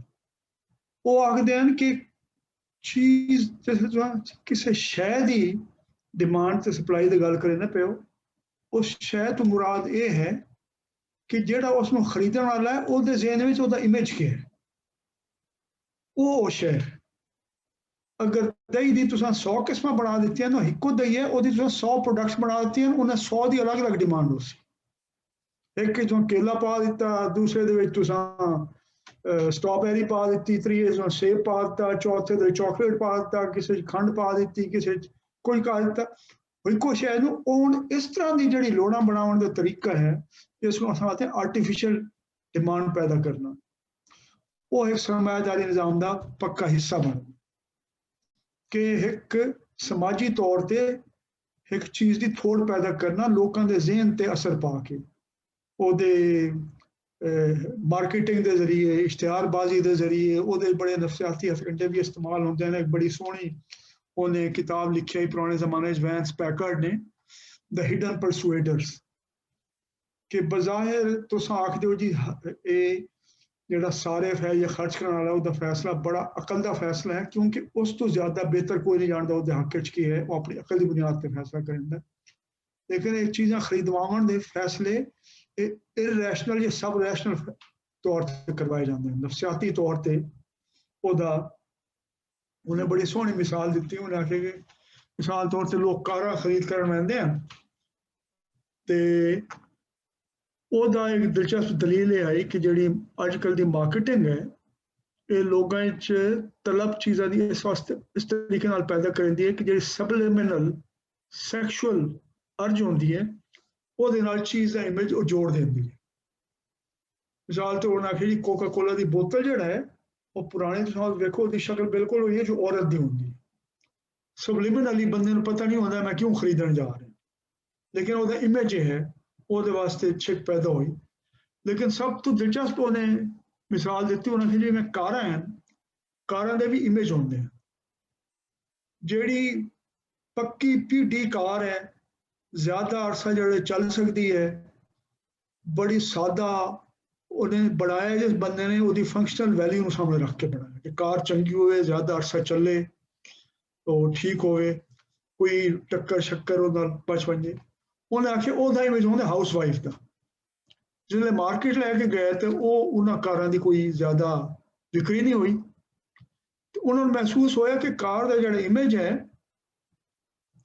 ਉਹ ਹਾਊਸ ਵਾਈਫ ਦਾ ਹੀ ਹੋਣਾ ਚਾਹੀਦਾ। ਲੋਕ ਹਾਊਸ ਵਾਈਫ ਦਾ ਇਮੇਜ ਵੇਖ ਕੇ ਛਿੱਕ ਨਹੀਂ ਹੁੰਦੀ, ਉਹਦਾ ਇਮੇਜ ਮਿਸਟਰੈਸ ਦਾ ਹੋਣਾ ਚਾਹੀਦਾ। ਕਾਰ ਦਾ ਡਿਜ਼ਾਈਨ ਐਸਾ ਹੋਣਾ ਚਾਹੀਦਾ ਕਿ ਜਿਸ ਵੱਲ ਉਹਨੂੰ ਬੜੀ ਤਲਬ ਹੋਏ। ਉਹਦੇ ਇੱਕ ਜਿਹੜਾ ਹੈ ਇਸ ਵਾਸਤੇ ਬਹੁਤ ਸਾਰੇ ਸ਼ੋਰੂਮਸ ਹੈ ਜਿਹੜੇ ਉਹਨਾਂ ਨੇ ਸ਼ੋਰੂਮ ਦੇ ਬਾਹਰ ਕਾਰਾਂ ਰੱਖੀਆਂ ਹੋਈਆਂ ਹੁੰਦੀਆਂ, ਉਹਦਾ ਇਮੇਜ ਮਿਸਟਰੈਸ ਦਾ ਹੁੰਦਾ ਹੈ, ਅੰਦਰ ਹਾਊਸ ਵਾਈਫ ਦਾ ਹੁੰਦਾ। ਉਹਨਾਂ ਆਖਿਆ they get attracted for the mistress and then go and settle for the housewife. ਅੰਦਰ ਜਿਸ ਵੇਲੇ ਪਹੁੰਚ ਗਿਆ ਤੇ ਉਹਨਾਂ ਨੇ ਦੱਸਿਆ ਜੀ ਇਸ ਕਾਰ ਦਾ ਜਿਹੜਾ ਦੂਜੀ ਕਾਰਾਂ ਦਾ ਫਾਇਦਾ ਹੈ। ਇਹ ਸਬਲਿਮਿਨਲ ਸਾਈਕੋਲੋਜੀਕਲ ਮੈਨੀਪੂਲੇਸ਼ਨ, ਇਹ ਦੁਬਾਰਾ ਇਹਦਾ ਤਾਲੁਕ ਕੁਦਰਤੀ ਚੀਜ਼ਾਂ ਦੀ ਲੋੜ ਦੇ ਨਾਲ ਨਹੀਂ ਹੈ। ਲੋੜ ਪੈਦਾ ਕਰਨਾ ਇਹ ਕਿਉਂਕਿ ਸਰਮਾਇਆਦਾਰੀ ਨਿਜ਼ਾਮ ਦੇ ਮੁਨਾਫੇ ਦਾ ਤਾਲੁਕ ਹੈ ਪੈਦਾਵਾਰ ਨਾਲ, ਤੇ ਗੈਰ ਜ਼ਰੂਰੀ ਪੈਦਾਵਾਰ ਤਾਂ ਵਿਕ ਸਕਦੀ ਹੈ ਜੇ ਉਹਦੇ ਵਾਸਤੇ ਇੱਕ ਮਸਨੂਈ ਤਰੀਕੇ ਨਾਲ ਤਲਬ ਪੈਦਾ ਕੀਤੀ ਜਾਏ। ਤੇ ਇੱਕ ਤਾਂ ਉਹਦਾ ਇਹ ਮਸਲਾ, ਉਹਦੇ ਬਾਵਜੂਦ ਵੀ ਇਹ ਹੁੰਦਾ ਹੈ 40-50 ਸਾਲ ਪਹਿਲੇ ਕਿ ਇਤਨੀ ਕਣਕ ਪੈਦਾ ਹੋ ਜਾਂਦੀ ਹੈ ਮਿਸਾਲ ਦੇ ਤੌਰ ਤੇ ਕਿ ਉਹ ਵਿਕ ਹੀ ਨਹੀਂ ਸਕਦੀ। ਉਹ ਇਤਨੀ ਪੈਦਾ ਹੋਣ ਦੀ ਉਹਦੀ ਕੀਮਤ ਇਤਨੀ ਘੱਟ ਰਹਿੰਦੀ ਹੈ ਕਿ ਉਸ ਘੱਟ ਕੀਮਤ ਦੀ ਵਜ੍ਹਾ ਤੋਂ ਕੋਈ ਖਰੀਦਣ ਨੂੰ ਉਹਨੂੰ ਦੁਨੀਆ ਕਿਸੇ ਦਾ ਤਿਆਰ ਹੀ ਨਹੀਂ ਹੁੰਦਾ। ਇਸ ਵਾਸਤੇ ਲੱਖਾਂ ਟਨ ਇਹਨੂੰ ਸਮੁੰਦਰ ਸੱਟਣੀ ਪਾਉਂਦੀ ਹੈ ਤੇ ਉਹ ਜਿਹੜੇ ਲੱਖਾਂ ਟਨ ਸਮੁੰਦਰ ਸੱਟੇ ਨੇ ਕਣਕ, ਜਿਹੜੇ ਅਮਰੀਕਾ ਦਾ ਛੋਟਾ ਕਾਸ਼ਤਕਾਰ ਹੈ ਜਿਹੜਾ ਸਭ ਤੋਂ ਜ਼ਿਆਦਾ ਕੰਜ਼ਰਵੇਟਿਵ ਹੈ ਤੇ ਰਿਪਬਲਿਕਨ ਨੇ ਤੇ ਉਹ ਹਕੂਮਤ ਦੀ ਦਖਲ ਅੰਦਾਜ਼ੀ ਦੇ ਖਿਲਾਫ ਹੈ, ਉਹ ਸਭ ਹਕੂਮਤ ਨੂੰ ਸਬਸਿਡੀ ਦਿੰਦੀ ਹੈ, ਪ੍ਰਾਈਸ ਸਪੋਰਟ, ਜਿਹਦੀ ਵਜ੍ਹਾ ਤੋਂ ਉਹਨਾਂ ਦੇ ਖਰਚੇ ਪੂਰੇ ਹੋ ਜਾਂਦੇ ਜਿਹੜੇ ਉਸ ਤੋਂ ਲੱਗ ਪੈਂਦੇ ਹਨ। ਇਸ ਵਾਸਤੇ ਸਪਲਾਈ ਜਿਹੜੀ ਹੈ ਉਹ ਵੀ ਹਕੂਮਤ ਦੀ ਮੁਦਾਖਲਤ ਦੇ ਨਾਲ ਘਟਦੀ ਤੇ ਵੱਧਦੀ ਹੈ ਤੇ ਜਿਹੜੀ ਡਿਮਾਂਡ ਹੈ ਉਹ ਵੀ ਕਾਰਪੋਰੇਸ਼ਨ ਦੀ ਮੁਦਾਖਲਤ ਨਾਲ ਘਟਦੀ ਤੇ ਵੱਧਦੀ ਹੈ। ਇਹਦਾ ਹੁਣ ਹਿਸਾਬ ਇਹਦਾ ਕੋਈ ਸਪਲਾਈ ਡਿਮਾਂਡ ਕਰਵ ਜਿਹੜਾ ਨੈਚੁਰਲ ਸਪਲਾਈ ਡਿਮਾਂਡ ਕਰਵ ਹੈ ਤੇ ਜਿਹੜਾ socially created supply demand curve ਹੈ, ਇਹ ਮੇਰੇ ਇਲਮ 'ਚ ਨਹੀਂ ਹੈ ਕਿ ਇਸ ਤੇ ਕੋਈ ਜ਼ਿਆਦਾ ਤਹਿਕੀਕ ਹੋਏ ਜਾਂ ਇਹਦਾ ਕੋਈ ਕਿਸੇ ਨੂੰ ਵਿਖਾਇਆ ਗਿਆ ਹੋਵੇ। ਇਹਦੇ ਉੱਤੇ ਤਹਿਕੀਕ ਜਿਹੜੀ ਲੋਕਾਂ ਨੇ ਕੀਤੀ ਹੈ ਉਹ ਸਿਰਫ ਇਹ ਕੀਤੀ ਹੈ ਮੰਥਲੀ ਵਿਊ ਪ੍ਰੈਸ ਵਿੱਚ ਤੇ ਹੋਰ ਕੁਝ ਲੋਕਾਂ ਨੇ, ਉਹ ਇਹ ਹੈ ਕਿ ਸਰਮਾਇਆਦਾਰੀ ਨਿਜ਼ਾਮ ਜਿਹੜਾ ਹੈ ਉਹ ਓਵਰ ਪ੍ਰੋਡਕਸ਼ਨ ਕਰਨ ਦਾ ਗਲਟ ਹੋ ਜਾਂਦਾ, ਉਹਦੇ ਵਿੱਚ ਲੋੜ ਤੋਂ ਜ਼ਿਆਦਾ ਚੀਜ਼ਾਂ ਪੈਦਾ ਹੋਣਗੀਆਂ ਜਿਹੜਾ 1929 ਦੇ ਬੁਰਾਨ ਵਿੱਚ ਹੋਇਆ। ਹੁਣ ਉਹਦੀ ਸ਼ਕਲਾਂ ਹੋਰ ਹੋ ਗਈਆਂ ਨੇ ਤੇ ਉਸ ਤਰ੍ਹਾਂ ਸਟੈਗਨੇਸ਼ਨ ਓਵਰ ਪ੍ਰੋਡਕਸ਼ਨ ਉਹਦੇ ਉੱਤੇ ਕੰਮ ਹੋਇਆ। ਲੇਕਿਨ ਇਹ ਕੁਦਰਤੀ ਜਿਹੜਾ ਸਪਲਾਈ ਡਿਮਾਂਡ ਹੈ ਤੇ ਜਿਹੜਾ ਪੈਦਾ ਕੀਤਾ ਹੋਇਆ ਕਾਰਪੋਰੇਸ਼ਨਾਂ ਤੇ ਹਕੂਮਤਾਂ ਦੀ ਤਰੀਕੇਕਾਰ ਦੀ ਵਜ੍ਹਾ ਤੋਂ ਉਹਦੇ ਕੋਈ ਫਰਕ ਨਹੀਂ ਦੱਸਿਆ। ਤੇ ਮੈਂ ਤੁਹਾਡੀ ਗੱਲ ਦਾ ਜਵਾਬ ਦਿੱਤਾ ਜਾਂ ਨਹੀਂ ਦਿੱਤਾ? ਦੇ ਦਿੱਤਾ ਤੁਸਾਂ, ਬਟ ਜੇ ਨਹੀਂ ਕਿਸਾ ਕੀਤਾ ਤੇ ਦੱਸੋ। ਹਾਂ ਨਹੀਂ wat ਅਸਾਂ ਇਸ ਗੱਲ ਤੇ ਬਸ ਇਹ ਜਿਹੜਾ ਨੈਚੁਰਲ ਸਪਲਾਈ ਡਿਮਾਂਡ ਕਰਵ ਹੈ ਇਸ ਗੱਲ ਤੇ ਅਸਾਂ ਕੋਈ ਰਿਸਰਚ ਕਰਕੇ ਜਾਂ ਕੋਈ ਇਸ ਦੀ ਕਾਰ ਕੱਢ ਸਕਦੇ ਹਾਂ, ਯਾਨੀ ਕਿ ਡਿਗ ਪੁਰਾਣੇ ਵੇਲੇ ਮਤਲਬ ਇਸ ਵੇਲੇ ਤੋਂ ਪਹਿਲਾਂ ਜਦੋਂ ਇੰਡਸਟਰੀਅਲ ਰੈਵੋਲੂਸ਼ਨ ਆਈ ਹੈ ਉਸ ਤੋਂ ਬਾਅਦ ਕਿਹੜਾ ਮਤਲਬ ਕਿ ਤਰੀਕੇਕਾਰ ਕਿਹੜੇ ਹਨ ਜਾਂ ਵੈਲਿਊ ਕਿਸ ਤਰ੍ਹਾਂ ਡਿਟਰਮਨ ਹੁੰਦੇ ਹਨ ਜਾਂ ਮਾਰਕੀਟ ਕਿਸ ਤਰ੍ਹਾਂ ਵਰਕ ਕਰਦੇ ਹਨ, ਇਹਦੇ ਤੇ ਕੋਈ ਬੁੱਕ ਹੈ ਤੁਸੀਂ ਜਿਹੜੀ ਰੈਫਰ ਕਰਦੇ ਕੋਈ ਚਾਨਣ ਹੋਵੇ ਜਿਸ ਤੋਂ ਪੜ੍ਹਨ ਨਾਲ ਸਾਨੂੰ? ਇਸ ਤੋਂ ਪਹਿਲੇ ਜੋ ਹੈ ਨਾ ਉਹ ਕੋਈ ਜ਼ਿਆਦਾ ਪੁਰਾਣਾ ਨਹੀਂ ਹੈ, ਸਾਡੇ ਇਲਾਕੇ ਵਿੱਚ ਤੇ 100-150 ਸਾਲ ਪੁਰਾਣਾ ਹੈ। ਇਹਦੇ ਵਾਸਤੇ ਅੰਗਰੇਜ਼ਾਂ ਨੇ ਲਫ਼ਜ਼ ਇਸਤੇਮਾਲ ਕੀਤਾ ਹੈ ਜਿਹੜੇ ਕਰੋੜਾਂ ਦੇਹਾਤ ਹਨ ਬਰ ਸਗੀਰ ਹਿੰਦੁਸਤਾਨ ਵਿੱਚ, उन्होंने वास्ते उन्होंने लफ्ज इस्तेमाल किया है द विलेज रिपब्लिक। उन्होंने आखना कि एक देश जड़ा है ना उत्थों के लोग ज्यादातर अपनी लोड़ां आपू ही पैदा कर लेंगे ते ओदी जड़ी वंड है वो रिवायती तौर से वंड बनी हुई है कि भाई कोई मोची है, कोई नाई है, दरखान है, पावली है, सारे है, काम करने वाले लोग एक पासे हैं, वाही करने वाले जमीन ते मालिक हो रहे हैं, वाहक हो रहे हैं। ਉਹ ਜਿਹੜੇ ਸਾਲ ਦੇ ਅਖੀਰ ਵਿੱਚ ਫਸਲ ਚਾਵਣ ਦਾ ਵੇਲਾ ਆਂਦਾ ਆਈ ਸਾਰੀ ਹੋ ਵੈਂਦੀ ਆਈ ਤੇ ਉਹ ਸਭ ਦੇ ਹਿੱਸੇ ਤੈਅ ਹੁੰਦੇ ਆ ਕਿ ਵਾਹਕ ਨੂੰ ਇਤਨਾ ਹਿੱਸਾ ਮਿਲਣਾ ਤੇ ਨਾਈ ਨੂੰ ਇਤਨਾ ਮਿਲਣਾ ਤੇ ਦਰਜੀ ਨੂੰ ਇਤਨਾ ਮਿਲਣਾ ਤੇ ਮੋਚੀ ਨੂੰ ਇਤਨਾ ਮਿਲਣਾ ਤੇ ਫਲਾਣੇ ਨੂੰ ਇਤਨਾ ਮਿਲਣਾ। ਅੱਛਾ ਉਹਦੇ ਹੁੰਦੇ ਹੋਏ ਨਾ ਉਹਨਾਂ ਨੂੰ ਜ਼ਿਆਦਾ ਤਿਜਾਰਤ ਦੀ ਲੋੜ ਹੈ ਨਾ ਬਾਹਰੋਂ ਕੋਈ ਲੈਣ ਦੇਣ ਦੀ ਲੋੜ ਹੈ। ਹੁਣ ਉਹਨੂੰ ਉਹ ਇਹਦੇ ਬਾਰੇ ਚ ਇਹ ਆਖਦੇ ਹਨ ਕਿ ਇਹ ਬੜੇ ਪਸਮਾਨਦਾ ਲੋਕ ਹਨ, ਇਹਨਾਂ ਨੂੰ ਤਰੱਕੀ ਦਾ ਨਾ ਸ਼ੌਕ ਹੈ ਨਾ ਖਾਹਿਸ਼ ਹੈ ਨਾ ਕੋਈ ਐਸੀ ਵਜ੍ਹਾ ਹੈ ਕਿ ਤਰੱਕੀ ਕਰਨ। ਇਸ ਵਾਸਤੇ ਅਮਰੀਕਨਾਂ ਨੇ ਅੰਗਰੇਜ਼ਾਂ ਨੇ ਉਸ ਨੂੰ ਬੰਨਿਆ ਆ ਕੇ ਉਸ ਨਿਜ਼ਾਮ ਨੂੰ ਆਪਣੇ ਫੈਸਲਿਆਂ ਦੇ ਜ਼ਰੀਏ ਜਿਹੜੇ ਕਿ ਅੰਗਰੇਜ਼ ਰਾਜ ਦੇ ਸਿਆਸੀ ਜਾਂ ਮੁਆਸ਼ੀ ਫੈਸਲਿਆਂ ਚ ਬੜੀ ਸੋਹਣੀ ਗੱਲ ਕੀਤੀ। ਮੈਂ ਤੁਹਾਨੂੰ ਇਹਦੀ ਥੋੜੀ ਜਿਹੀ ਵਜ਼ਾਹਤ ਕਰ ਦੇਣਾ ਉਸ ਤੋਂ ਬਾਅਦ ਫਿਰ ਮੈਂ ਕਿਤਾਬਾਂ ਵੀ ਤੁਹਾਨੂੰ ਦੱਸ ਦਿੰਦਾ। ਹੁਣ ਇਹ ਸਭ ਤੋਂ ਅਹਿਮ ਗੱਲ ਹੈ, ਪਹਿਲੇ ਇਹ ਜਿਹੜੇ ਲੋਕ ਹੁੰਦੇ ਹਨ ਅੰਗਰੇਜ਼ਾਂ ਨੇ ਸਾਡੇ ਜਿਹੜਾ ਪੰਜਾਬ ਦਾ ਇਲਾਕਾ ਹੈ ਦਰਿਆਵਾਂ ਦੇ ਦਰਮਿਆਨ ਦੀ ਜਿਹੜੀ ਜ਼ਮੀਨ ਹੈ ਜਿੱਥੇ ਜੰਗਲ ਬੇਲੇ ਘਣੇ ਹੁੰਦੇ ਹਨ ਉਹਨੂੰ ਆਖਦੇ ਨੇ ਬਾਰ ਦੇ ਇਲਾਕੇ। ਪਹਿਲੇ ਉਹਨਾਂ ਨੇ ਵੇਖਿਆ ਕਿ ਬਾਰ ਦੇ ਵਿੱਚ ਜ਼ਿਆਦਾਤਰ ਜਿਹੜਾ ਹੈ ਨਿਜ਼ਾਮ ਪੈਦਾਵਾਰ ਦਾ ਉਹ ਹੈ ਡੰਗਰ ਚਾਰ ਮੁਇਸ਼ਤ ਕਿ ਮੱਝੀ ਗਾਈ ਊਠ ਬੱਕਰੀਆਂ ਲੋਕ ਇਹ ਪਲੈਂਦੇ ਹਨ ਤੇ ਖੂਹ ਆਉਂਦੇ ਹਨ ਉਹਦੇ ਨਾਲ ਕੋਈ ਵਾਈ ਬੀਜੀ ਹੋ ਗਈ ਉਸ ਤੇ ਉਹਨਾਂ ਦਾ ਗੁਜ਼ਾਰਾ ਚੱਲਦਾ ਹੈ। ਅੰਗਰੇਜ਼ਾਂ ਨੇ ਵੇਖਿਆ ਹੋਣਾ ਕਿ ਇਤਨੀ ਜ਼ਮੀਨ ਪਈ ਹੋਈ ਹੈ ਤੇ ਇੱਥੇ ਸਭ ਤੋਂ ਜੰਗਲ ਬੇਲਾ ਹੈ, ਇਹ ਤੇ ਕੋਈ ਸਹੀ ਇਹਦੀ ਵਰਤੋਂ ਨਹੀਂ ਕਰਦੇ ਪਏ ਕਾਰੋਬਾਰ ਦੇ ਹਿਸਾਬ ਨਾਲ ਪੈਸਾ ਕਮਾਉਣ ਦੇ ਹਿਸਾਬ ਨਾਲ। ਪਹਿਲਾ ਕੰਮ ਉਹਨਾਂ ਨੇ ਇਹ ਕੀਤਾ ਕਿ 12 ਵਿੱਚੋਂ ਜੰਗਲ ਸਾਫ਼ ਕਰਵਾਏ ਤੇ 19ਵੀਂ ਸਦੀ ਦੇ ਅਖੀਰ ਵਿੱਚ 1880 ਜਾਂ ਉਸ ਤੋਂ ਬਾਅਦ ਤੇ 20ਵੀਂ ਸਦੀ ਦੇ ਸ਼ੁਰੂ ਵਿੱਚ ਉਹਨਾਂ ਨੇ ਦੁਨੀਆ ਦਾ ਸਭ ਤੋਂ ਵੱਡਾ ਨਹਿਰੀ ਨਿਜ਼ਾਮ ਬਣਾਇਆ ਪੰਜਾਬ ਦੇ ਵਿੱਚ। ਉਹ ਜਿਹੜੀ ਜੰਗਲ ਬੇਲੇ ਜ਼ਮੀਨ ਆਈ ਸਾਫ਼ ਕਰਕੇ ਉਹਨੂੰ ਕਾਸ਼ਤਕਾਰੀ ਦੀ ਜ਼ਮੀਨ ਬਣਾ ਦਿੱਤੀ। ਇੱਕ ਦੂਆ ਕੰਮ ਉਹਨਾਂ ਨੇ ਇਹ ਕੀਤਾ ਕਿ ਪੰਜਾਬ ਵਿੱਚ ਜਿਹੜੇ ਕਬੀਲੇ ਹਨ ਨਾ ਉਹਨਾਂ ਤੋਂ ਅੰਗਰੇਜ਼ ਬੜੇ ਤੰਗ ਹਨ ਕਿਉਂਕਿ ਉਹ ਬੜੇ ਮੂੰਹ ਜ਼ੋਰ ਤੇ ਮੂੰਹ ਸਿਰ ਲੋਕ ਹਨ।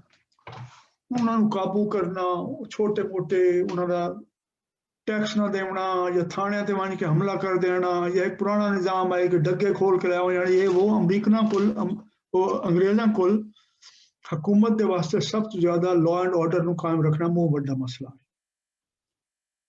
ਉਹਦਾ ਤਰੀਕਾ ਉਹਨਾਂ ਨੇ ਇਹ ਲੱਭਿਆ ਕਿ ਉਹ ਉਹਨਾਂ ਦੇ ਥਾਣੇ ਦੇ ਜ਼ਰੀਏ ਵੀ ਉਸ ਤਰ੍ਹਾਂ ਕਾਨੂੰਨ ਦੀ ਅਮਲਦਾਰੀ ਚੱਲਦੀ ਨਾ ਪਈ ਤੇ ਉਹਨਾਂ ਨੇ ਬੇਲਿਆਂ ਨੂੰ ਸਾਫ਼ ਕੀਤਾ,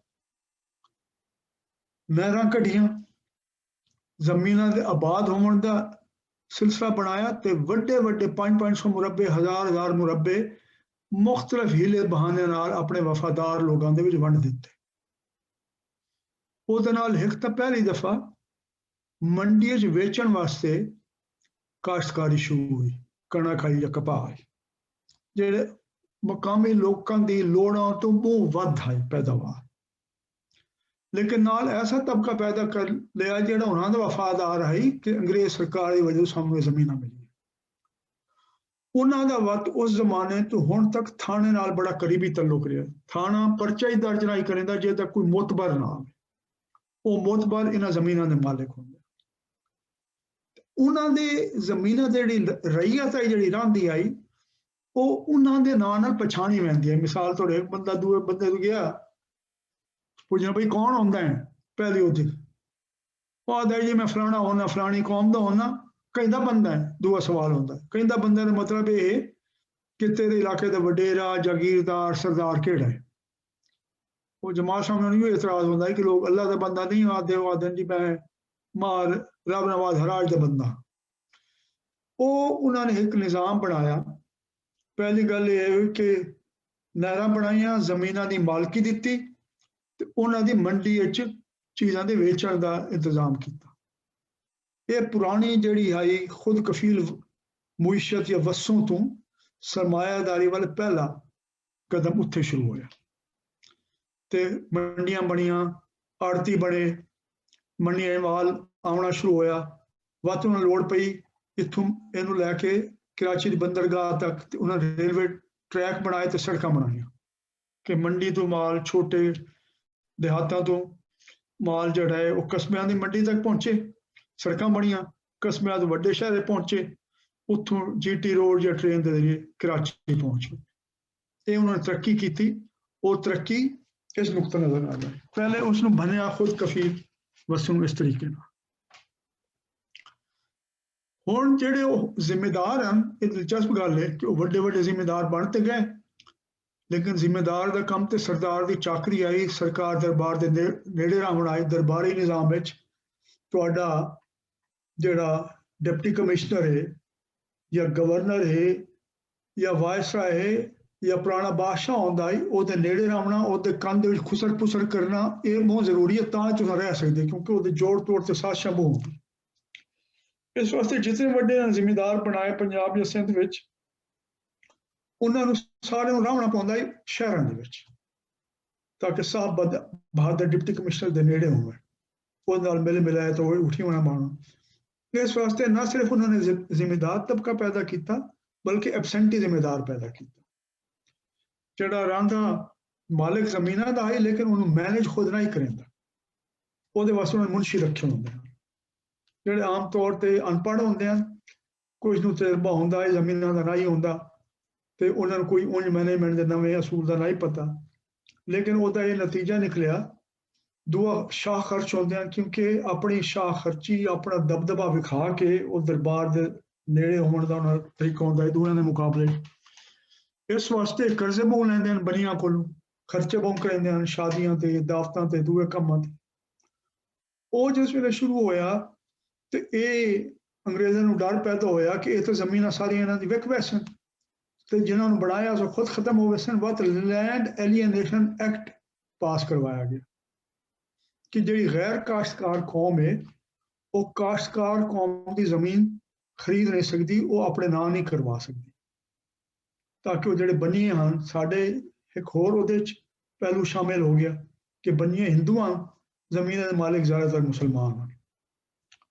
ਉਹ ਇੱਕ ਹੋਰ ਉਹਨਾਂ ਦੇ ਵਾਸਤੇ ਰਾਜ ਵਾਸਤੇ ਮਸਲਾ ਪੈਦਾ ਹੋ ਗਿਆ। ਇਸ ਤਰੀਕੇ ਨਾਲ ਇਹ ਸ਼ੁਰੂ ਹੋਇਆ ਪੁਰਾਣੀ ਖੁਦ ਕਫੀਲ ਵਸੋਂ ਤੋਂ ਵਸਤ ਪੈਦਾ ਕਰਨ ਵਾਲੀ ਜਾਂ ਵਸਤਪਾਲ ਵਸੋਂ ਵੱਲ ਜਿਹੜਾ ਹੈ ਉਹ ਜਾਂ ਵਪਾਰ ਵਾਲੀ ਵਸੋਂ ਵੱਲ ਚੱਲਣਾ ਸ਼ੁਰੂ ਹੋਈ ਮੁਸ਼ਤ। ਇਹ ਹੈ ਇਹਦੇ ਵਿੱਚ ਤੁਹਾਨੂੰ ਜਿਹੜੀ ਪੁਰਾਣੀ ਹੈ ਉਹ ਮਿਲ ਵੈਸਨ, ਚਾਹੇ ਤੁਸੀਂ ਅੰਗਰੇਜ਼ਾਂ ਦੇ ਗਜ਼ਟੀਅਰਸ ਪੜ੍ਹ ਲਓ ਮੁਖਤਲਿਫ ਸ਼ਹਿਰਾਂ ਦੇ ਵਿੱਚ, ਉਹ ਤੁਹਾਨੂੰ ਸਾਰਾ ਇਹਦੀ ਕਹਾਣੀ ਮਿਲ ਵੈਸੀ ਤੇ ਪੁਰਾਣਾ ਜ਼ਮੀਨ ਦਾ ਜਿਹੜਾ ਨਿਜ਼ਾਮ ਹੈ ਉਸ ਤੇ ਵੀ ਤੁਹਾਨੂੰ ਬਹੁਤ ਸਾਰੀ ਚੀਜ਼ਾਂ ਮਿਲ ਵੈਸਨ ਕਿ ਇੱਥੇ ਵਿਹਾਰ ਕੀ ਆਈ। ਤੇ ਮੈਂ ਕੁਝ ਤੁਹਾਨੂੰ ਇਹ ਸਾਡਾ ਮੈਂ ਆਖਿਆ ਮਨਜ਼ੂਰ ਸਾਹਿਬ ਨੂੰ ਕਿ ਸਾਡਾ ਹੈ ਕਿ ਈ ਲਿਸਟ ਗਰੁੱਪ ਬਣਾ ਦੇਵਾਂ, ਉਹਦੇ 'ਚ ਮੈਂ ਤੁਹਾਨੂੰ ਹੋਰ ਵੀ ਕੁਝ ਚੀਜ਼ਾਂ ਪੜ੍ਹਨ ਵਾਸਤੇ ਦੱਸ ਦੇ ਸਕਦਾ। ਇਹਦੇ ਨਾਲ ਮੈਂ ਇੱਕ ਚੀਜ਼ ਹੋਰ ਜ਼ਿਕਰ ਕਰ ਦੇਵਾਂ, ਉਸ ਤੋਂ ਬਾਅਦ ਫਿਰ ਅੱਗੇ ਚੱਲਦੇ। ਉਹ ਇਹ ਹੁਣ ਪਾਕਿਸਤਾਨ ਬਣ ਗਿਆ। ਪਾਕਿਸਤਾਨ ਬਣਨ ਤੋਂ ਬਾਅਦ ਹੁਣ ਸਵਾਲ ਹੋ ਜੀ ਅੰਗਰੇਜ਼ ਤੇ ਚਲਾ ਗਿਆ। ਉਸ ਤੋਂ ਬਾਅਦ ਇੱਕ ਬੜੀ ਦਿਲਚਸਪ ਗੱਲ ਹੋਈ ਜਿਸ ਦਾ ਤੁਹਾਡਾ ਬਹੁਤ ਘੱਟ ਤੁਸੀਂ ਜ਼ਿਕਰ ਸੁਣਿਆ ਉਸ। ਹੁਣ ਅਸਾਂ ਪਾਕਿਸਤਾਨ ਨੂੰ ਕੀ ਬਣਾਉਣਾ, ਤਰੱਕੀ ਕਰਕੇ ਕਿਹੋ ਜਿਹੀ ਮੁਇਸ਼ਤ ਬਣਾਉਣੀ, ਕਿਹੋ ਜਿਹਾ ਮੁਲਕ ਬਣਾਉਣਾ। ਤੇ ਪਹਿਲੇ 1947 ਤੋਂ ਲੈ ਕੇ 1955 ਤੱਕ ਤੇ ਜ਼ਾਹਿਰ ਹੈ ਬਹੁਤ ਸਾਰੇ ਰੋਲੇ ਹਨ। ਉਹਦੇ ਵਿੱਚ ਹਕੂਮਤ ਉਹਨਾਂ ਨਾਲ ਉਲਝੀ ਹੋਈ ਆਈ, ਕੋਈ ਮੁਹਾਜਰੀਨ ਆ ਗਏ, ਕਤਲ ਗਾਰਤ ਹੋ ਗਿਆ, ਲੋਕ ਚਲੇ ਗਏ। ਜਿਹੜਾ ਦਰਮਿਆਨਾ ਤਬਕਾ ਇੱਥੋਂ ਦਾ ਜ਼ਿਆਦਾ ਉਹ ਹਿੰਦੂ ਸਿੱਖ ਹਨ, ਉਹ ਸਾਰੇ ਬਾਹਰ ਚਲੇ ਗਏ। ਜਿਹੜੇ ਦੂਏ ਪਾਸੋਂ ਆਏ ਲੋਕ ਬਹੁਤ ਘੱਟ ਲੋਕ ਉਨ ਪੜ੍ਹੇ ਲਿਖੇ ਹੋਏ ਹਨ ਜਿਹੜੇ ਇੱਥੋਂ ਲੋਕ ਚਲੇ ਗਏ। ਵਸੀਲੇ ਕੋਈ ਨਾ ਹਨ, मुल्क दे अंदर सनत कोई ना इक्को फैक्ट्री है सिर्फ पूरे पाकिस्तान दे विच, जिहड़ा मगरबी पाकिस्तान अज दा पाकिस्तान है, ते कोई कारोबारी तबका कोई ना है, बैंक कोई ना उस तरह दे जिन्हां कोल सरमाया लैके वो नवीं सरमायाकारी कर सकन। ते वत पाकिस्तान दा वड्डा मसला अपने दिफा दा है, वो भी कोई ना है। ते दो गल्लां होईयां, जेह्ड़ा पहला 5 साला मनसूबा बनिया ਉਹਦੇ ਚ ਉਹਨੇ आखे जी असां एक तां इंडस्ट्री बनानी, ਉਹਦੇ वास्ते असां बाहरों कर्जा लिया भी मदद मंगिए जो करिए। दूसरा असां अपने डिफेंस ਨੂੰ मजबूत करना। आम ਜਿਹੜਾ ਬੰਦਾ है ਉਹਦੇ ਬਾਰੇ आखे ਉਹਨਾਂ ਦੀ ਕੋਈ ਲੋੜ नहीं, ਉਹਨਾਂ ਨੂੰ ਹੁਨਰ ਸਿਖਾਉਣ ਦੀ ਜਾਂ ਤਾਲੀਮ ਦੇਣ ਦੀ ਕੋਈ ਜ਼ਰੂਰਤ ਆਪੂ ਸਿੱਖਣਾ ਸੀ। ਇਹ ਬੜਾ ਜ਼ਾਲਮਾਨਾ ਤੇ ਬੜਾ ਵਾਜ਼ਿਹ ਤੌਰ ਤੇ ਪਹਿਲਾ 5 साल मनसूबे ये सोच है, यानी इतनी अकल नहीं है कि जेडे बंदे काम करने वाले हैं जो खुद हुनर उन्हें तकड़ा ना हो सी, तालीम वध ना हो सी, तो तुसां जो कुछ करना चाहते हो, जेडी सनद बना के चलावना चाहते हो, जिस मुल्क खुशहाली लाना चाहते हो, किवें हो सी? ये पहली लात आई उसकी जेडी हुण तक चलती पई, जिस उन्हें बिल्कुल समझ नहीं आए। अगर सुन लुटपट जी जी उमर ਉਹ ਮੈਂ ਥੋੜਾ ਜਿਹਾ ਪੁੱਛਣਾ ਚਾਹੁੰਦਾ ਸੀ ਜਸਟ ਕਨਫਰਮ ਕਰਨ ਵਾਸਤੇ, ਤੁਸੀਂ ਐਕਚੁਅਲੀ ਇਹ ਕਹਿ ਰਹੇ ਹੋ ਕਿ ਜਿਹੜਾ ਪਹਿਲਾ 5 ਸਾਲਾ ਮਨਸੂਬਾ ਸੀ ਜੀ ਜੀ ਦੇ ਦੋ ਜਿਹੜੇ ਨੇ ਇੰਪੋਰਟੈਂਟ ਪੁਆਇੰਟ ਸਨ, ਆਬਜੈਕਟਿਵ ਸਨ। ਜੀ ਪਹਿਲਾ ਬੈਕਗ੍ਰਾਉਂਡ ਤੁਹਾਡਾ ਬਿਲਕੁਲ ਮੈਨੂੰ ਸਮਝ ਆ ਗਿਆ ਕਿ ਇੱਕ ਤੇ ਇੰਡਸਟਰੀ ਬਣਾਣੀ ਹੈ ਸੀ, ਜੀ ਹਾਂ, ਔਰ ਦੂਸਰਾ ਅਸੀਂ ਆਪਣਾ ਡਿਫੈਂਸ ਸਟਰੈਂਥਨ ਕਰਨਾ ਹੈ। ਕਿਆ ਡਿਫੈਂਸ ਵੀ ਉਹਦਾ ਇੱਕ ਉਹ ਸੀ ਆਪਣਾ ਕੀ ਕਹਿੰਦੇ ਨੇ ਫਸਟ 5 ਈਅਰ ਪਲਾਨ ਦਾ एक वो सी जी इकोनॉमिक पॉलिसी का हिस्सा है कि जी सानू डिफेंस मजबूत डिफेंस चाहिए। ਤੇ ਉਹ ਇਕਨੋਮਿਕ ਪਾਲਿਸੀ ਦਾ ਹਿੱਸਾ ਕਿਸ ਰੈਸ਼ਨਲ ਤੇ ਕੀਤਾ ਗਿਆ ਕਿ ਜਦੋਂ ਤੱਕ ਅਸੀਂ ਆਪਣੀ ਹਿਫਾਜ਼ਤ ਨਹੀਂ ਕਰ ਸਕਦੇ ਅਸੀਂ ਇਕਨੋਮਿਕਲੀ ਗਰੋ ਨਹੀਂ ਕਰ ਸਕਦੇ? जी जी ਇਹ ਰੈਸ਼ਨਲ ਸੀ। हाँ, तो दूसरी गल ये है कि इंडस्ट्री का भी एक बड़ा जवाब ये है कि इंडस्ट्री हो सी तकड़ी, दौलत पैदा हो सी तो डिफेंस का भी कर सकते हैं ना। ਉਹਦੇ ਵਿੱਚ ਇਹ ਇੱਕ ਅਲਮੀਆ ਹੈ ਕਿ ਉਹ ਬੰਦਿਆਂ ਦਾ ਕੋਈ ਜ਼ਿਕਰ ਨਹੀਂ ਹੈ। ਇਹ ਤੁਸੀਂ ਫਸਟ 5 ਈਅਰ ਪਲਾਨ ਜਿਹੜਾ ਕਹਿ ਰਹੇ ਹੋ ਉਹਦੇ ਜਿਹੜੇ ਮੇਨ ਜਿਹੜੇ ਲੀਡਿੰਗ ਆਥਰ ਸਨ ਉਹ ਜ਼ਾਹਿਦ ਹੁਸੈਨ ਸਾਹਿਬ ਸਨ ਜਿਹੜੇ ਪਹਿਲੇ ਗਵਰਨਰ ਵੀ ਸਨ ਸਟੇਟ ਬੈਂਕ ਆਫ ਪਾਕਿਸਤਾਨ। ਇਹ ਮੈਂ ਨਹੀਂ ਪਤਾ, ਲੇਕਿਨ ਜਿਹੜਾ ਦੂਆ ਮਨਸੂਬਾ ਹੈ ਉਸ ਦੇ ਆਰਕੀਟੈਕਟ ਹਨ ਮਹਿਬੂਬ ਅਲ ਹਕ ਸਾਹਿਬ। ਜਿਸ ਵੇਲੇ ਪਹਿਲਾ ਪੈਦਾ ਹੋਇਆ ਉਹਦਾ ਮੈਨੂੰ ਨਹੀਂ ਪਤਾ, ਉਹ ਮੈਨੂੰ ਚੈੱਕ ਕਰਨ ਦੀ ਲੋੜ ਹੈ। लेकिन ਜਿਹੜਾ ਪਹਿਲੇ ਚ ਉਹਨਾਂ ਨੇ ਆਖਿਆ ਉਹਨੇ ਬੜੀ ਦਿਲਚਸਪ ਗੱਲ ਹੈ, ਉਹਨਾਂ ਆਖਿਆ ਜਿਹੜੇ ਲੋਕਾਂ ਨੂੰ ਹੁਨਰ ਤਾਲੀਮ ਬਿਹਤਰੀ ਉਹ ਲੋਕ ਖੁਦ ਕਰ ਲੈ ਸਕ, ਉਹ ਮਾਰਕੀਟ ਦੇ ਹਵਾਲੇ। ਠੀਕ ਹੈ, ਜਿੱਥੇ ਅਮਰੀਕਾ ਦੇ ਬਲੰਡਰ ਸਰ ਹਾਂ ਬਹੁਤ ਵੱਡੀ, ਚਲੋ ਠੀਕ ਹੈ, ਅਮਰੀਕਾ ਦੇ ਕਮੈਂਟੇਟਰ ਹੈ। ਬਹੁਤ ਦਿਲਚਸਪ ਗੱਲ ਸਰ ਤੁਸੀਂ ਦੱਸੀ, ਥੈਂਕ ਯੂ। ਗੋਰੇ ਵਾਈਡਾਲ ਹੈ, ਉਹਨੇ ਅਮਰੀਕੀ ਮੁਸ਼ਰ ਦੇ ਬਾਰੇ ਇਹ ਗੱਲ ਕੀਤੀ ਜਿਹੜੀ ਪਾਕਿਸਤਾਨ ਦੇ ਬਾਰੇ ਬੜੀ ਸੋਹਣੀ। उन्होंने कहा कि American system is socialism for the rich and capitalism for the poor, कि गरीब नू आख दो जी मंडी ते करना है, कोई ना इंसाफी नहीं होगी, हर कोई मंडी मुकाबला करे, जो अमीर है वो बोझे पैसे पा देंगे। जी मैं तुम्हें आख्या ना कि अपीयरेंस ते रियलिटी में फर्क करना, जाहिर ते चीज़ों के बातन, ये क्यों अहम है? क्योंकि डंडी मारना ते धोखाबाजी इस सारे डिस्कोर्स का बड़ा अहम हिस्सा है। लोगों के अंदर ढोल बजाते पे पिछले 70 साल तो जी it is based on merit competition, तो ये बेशुमार झूठ हैं जिन्होंने पुर है पाकिस्तान की इकतसादी तारीख, जिन्होंने समझना बहुत जरूरी है। वो झूठ इतनी कामयाबी नाल बोलिया जाता है, जिस तरह हुण तुसीं वेखो, मैं छोटी जी मिसाल देना, डिस्ट्रैक्शन नहीं करना चाहता, फिर मैं वापस आना अपनी दलील वास्ते। एक खंड ते कणक का बुरान पैदा होया, ਹੁਣ ਉੱਤੇ ਨੂਰਾ ਕੁਸ਼ਤੀ ਹੁੰਦੀ ਪਈ ਸਭ ਦੇ ਵਿੱਚ, ਫੌਜ, Muslim League, people's party, PTI, ਸਾਰੇ ਅੰਦਰ ਸਾਰੇ ਸ਼ੂਗਰ ਮਿਲਾਂ ਦੇ ਮਾਲਕ। ਫੌਜੀਆਂ ਦੀ ਵੀ ਸ਼ੂਗਰ ਮਿਲਾਂ ਹੈ, ਚੌਧਰੀ ਸਾਹਿਬਾਨ ਦੀ ਵੀ ਸ਼ੂਗਰ ਮਿਲਾਂ ਹੈ, ਮੀਆਂ ਸਾਹਿਬਾਨ ਦੀ ਵੀ ਸ਼ੂਗਰ ਮਿਲ ਹੈ, ਜਹਾਂਗੀਰ ਤਰੀਨ ਦੀ ਵੀ ਸ਼ੂਗਰ ਮਿਲ ਹੈ। ਉੱਥੋਂ ਸਭ ਨੇ ਪੈਸੇ ਇਕੱਠੇ ਚ ਆਪਣੇ ਬੋਝੇ ਚ ਪਾ ਲੈ, ਬਾਹਰੋਂ ਨੂਰਾ ਕੁਸ਼ਤੀ ਕਰਕੇ ਲੋਕਾਂ ਨੂੰ ਹੱਲਾ ਸ਼ੇਰੀ ਇੱਕ ਦੂਜੇ ਨੂੰ ਪੈ ਜਾਓ, ਉਹ ਲੁੱਟ ਜਾਓ ਪੱਟ। ਇਹ ਹੈ ਸਾਰਾ ਧੋਖਾਬਾਜ਼ੀ ਤੇ ਡਿਸੈਪਸ਼ਨ ਜਿਹੜੀ ਚੱਲਦੀ ਪਈ ਹੈ। लेकिन इस गल बड़े ठंडे तरीके करने की लोड़ है, क्योंकि ਗੁੱਸੇ ਦੇ ਨਾਲ ਇਹ ਕੰਮ ਨਹੀਂ ਹੋ ਸਕਦਾ। ਇਹਨੂੰ ਇਹਦਾ ਖੁਰਾ ਨੱਪਣਾ, ਇਹਨੂੰ ਨੱਪ ਕੇ ਲੋਕਾਂ ਦੇ ਸਾਹਮਣੇ ਲੈ ਕੇ ਆਉਣਾ ਕਿ ਜਨਾਬ ਇਹ ਕੀ ਗੱਲ ਹੁੰਦਾ ਵੀ ਇਹ ਇਸ ਵਾਸਤੇ ਹੈ। ਠੀਕ ਹੈ ਜੀ। ਇਹ ਔਰ ਉਸ ਤੋਂ ਬਾਅਦ मैं दूसरे 50 साल मसूबा। अच्छा, ये शौकत साहब ने पूछा है कि जुडिशरी इस क्यों अमल नहीं करेंगे। वो जुडिशरी वाले भी उन्होंने भाईवाल हैं भाई साहब, ये सारे जड़े हैं ना वो अंदरों इको हैं, सारे बाहरों वक्रे वक्रे हैं।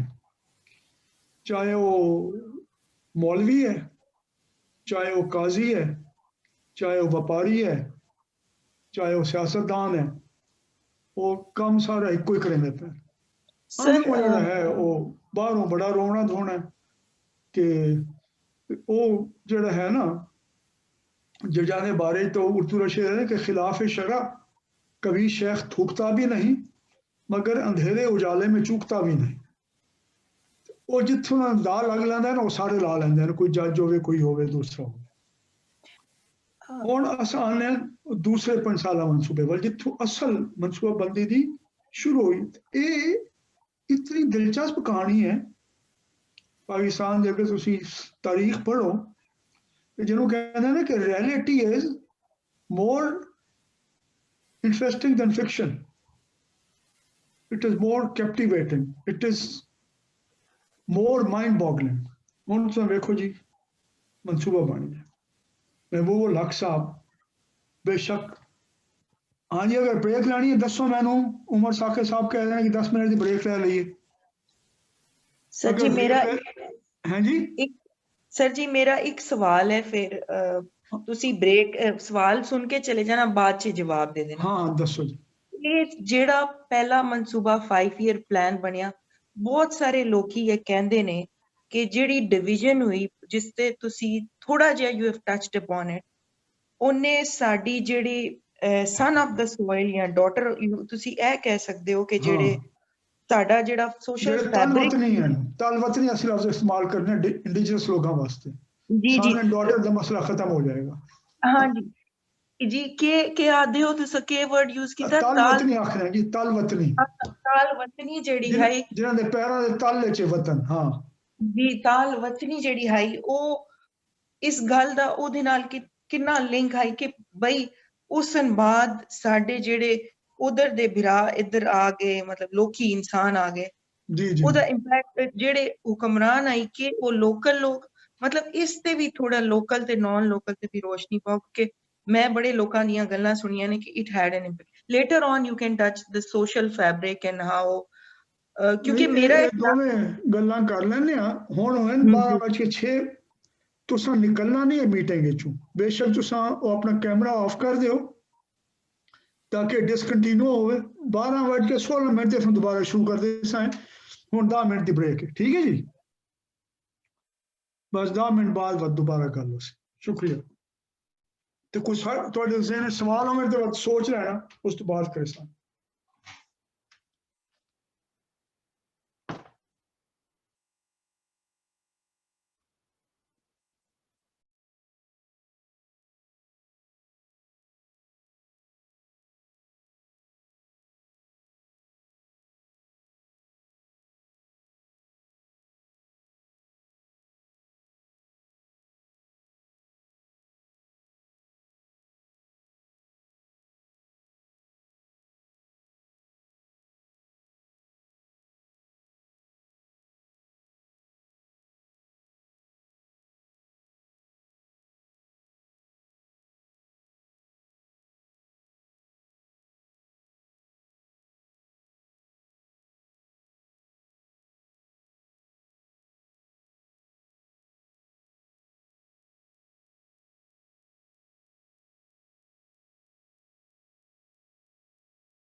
हाँ जी मार्क आ गए हो वापस? गल शुरू करिए जी सर, आ गया वापस। जी हाँ ठीक है। अच्छा तुम जरा सवाल अपना दोबारा दोहराओ सुमैया, तुसें कीता है सवाल? हाँ जी सर जी, मैं ही ਉਹ ਬੰਦਾ ਹਾਂ ਜਿਨ੍ਹਾਂ ਸਵਾਲ ਕੀਤਾ ਹੈ ਕੰਨ ਫੜਨ ਦੇ ਲਈ ਆਪਣੇ। ਮੈਂ ਇਹ ਦੱਸੋ। ਆਦੀ ਪਈ ਹਾਂ ਸਰ ਕਿ ਅੱਜ ਕੱਲ ਬੜੀ ਹੀਟਡ ਡਿਬੇਟ, ਇੱਕ ਬੜੀ ਭਾਂਬੜ ਵਾਰ ਬਲਦੀ ਇੱਕ हाँ ਗੱਲਬਾਤ ਹੋ ਰਹੀ ਹੈ ਪੰਜਾਬ ਦੇ ਅੰਦਰ ਕਿ ਵੀ ਇਹ ਜਿਹੜੇ ਸਾਡੇ ਜਿਹੜੇ ਪੰਜਾਬ ਦੀ ਗੱਲ ਹੋਵੇ ਤੇ ਜਿਹੜੇ ਲੋਕੀ ਆਏ ਹਨ ਬਾਹਰੋਂ, आबादकार हाँ ਹਾਂਜੀ, ਉਹਨਾਂ ਕਬਜ਼ੇ ਕੀਤੇ, ਜਿਹੜੇ ਇੱਥੇ ਹਿੰਦੂ ਤੇ ਸਿੱਖ ਛੱਡ ਕੇ ਗਏ ਉਹਨਾਂ ਦੀ ਜ਼ਮੀਨਾਂ ਤੇ ਵੀ ਗੈਰ ਪੰਜਾਬੀਆਂ ਕਬਜ਼ੇ ਕੀਤੇ। हाँ ਨਾਲੇ ਇੱਥੋਂ ਦੀ ਬਿਊਰੋਕ੍ਰੇਸੀ ਵੀ ਜਿਹੜੀ ਹੈ ਉਹ ਵੀ ਬਾਹਰੋਂ ਆਏ UP CP ਤੋਂ। ਇਹ ਗੱਲਾਂ ਹੁੰਦੀਆਂ ਨੇ, ਮਤਲਬ ਇਹੋ ਜਿਹੀਆਂ ਗੱਲਾਂ ਹੁੰਦੀਆਂ ਨੇ, ਮਤਲਬ ਆਈ ਰੀਡ ਅ ਲੋਟ ਅਬਾਊਟ। जी जी ਮੈਂ ਇਹ ਸਵਾਲ ਤੁਹਾਡੇ ਕੋਲ ਪੁੱਛਣਾ ਚਾਹ ਰਹੀ ਸਾਂ ਕਿ ਇਹ ਜਿਹੜੀ ਪਲੈਨਿੰਗ ਹੋਈ ਪਹਿਲੇ, ਮਤਲਬ ਜਿਹੜਾ ਇਹ ਮਾਡਲ ਸੈੱਟ ਕੀਤਾ ਉਹਨਾਂ ਨੇ ਕਰ ਦਿੱਤਾ ਸ਼ੁਰੂ ਚ ਹੀ ਪਾਕਿਸਤਾਨ ਦਾ, ਉਹ ਹਾਲੇ ਤੱਕ ਵੀ ਮੇਰਾ ਖਿਆਲ ਚ ਫਿਰ ਨਹੀਂ ਬਦਲਿਆ ਗਿਆ ਸਾਡੇ ਕੋਲੋਂ, ਉਹਦੇ ਚ ਕੋਈ ਬਦਲਾਵਾ ਨਹੀਂ ਆਇਆ। ਇਹ ਕੀ ਲੋਕਲ ਲੋਕਾਂ, ਮਤਲਬ ਇਹਦੇ ਚ ਕੋਈ ਉਹ ਸੋਸ਼ਲ ਜਿਸ ਤਰ੍ਹਾਂ ਵੰਡ ਹੋਈ ਉਹਦਾ ਕੋਈ ਇੰਪੈਕਟ ਹੋਇਆ ਇਹ ਪਲੈਨਿੰਗ ਦੇ ਉੱਤੇ, ਜਾਂ ਤੁਸੀਂ ਉਹਨੂੰ ਟੱਚ ਕੀਤਾ ਹੈ? ਪਰ ਜ਼ਰਾ ਥੋੜਾ ਕੁਝ ਡਿਟੇਲ ਵੀ ਸਾਨੂੰ ਦੱਸੋ, ਕਿਉਂਕਿ ਇਹ ਬਹੁਤ ਟੌਪਿਕ ਹੈ ये सवाल डिस्कशन। थोड़ा ठीक है।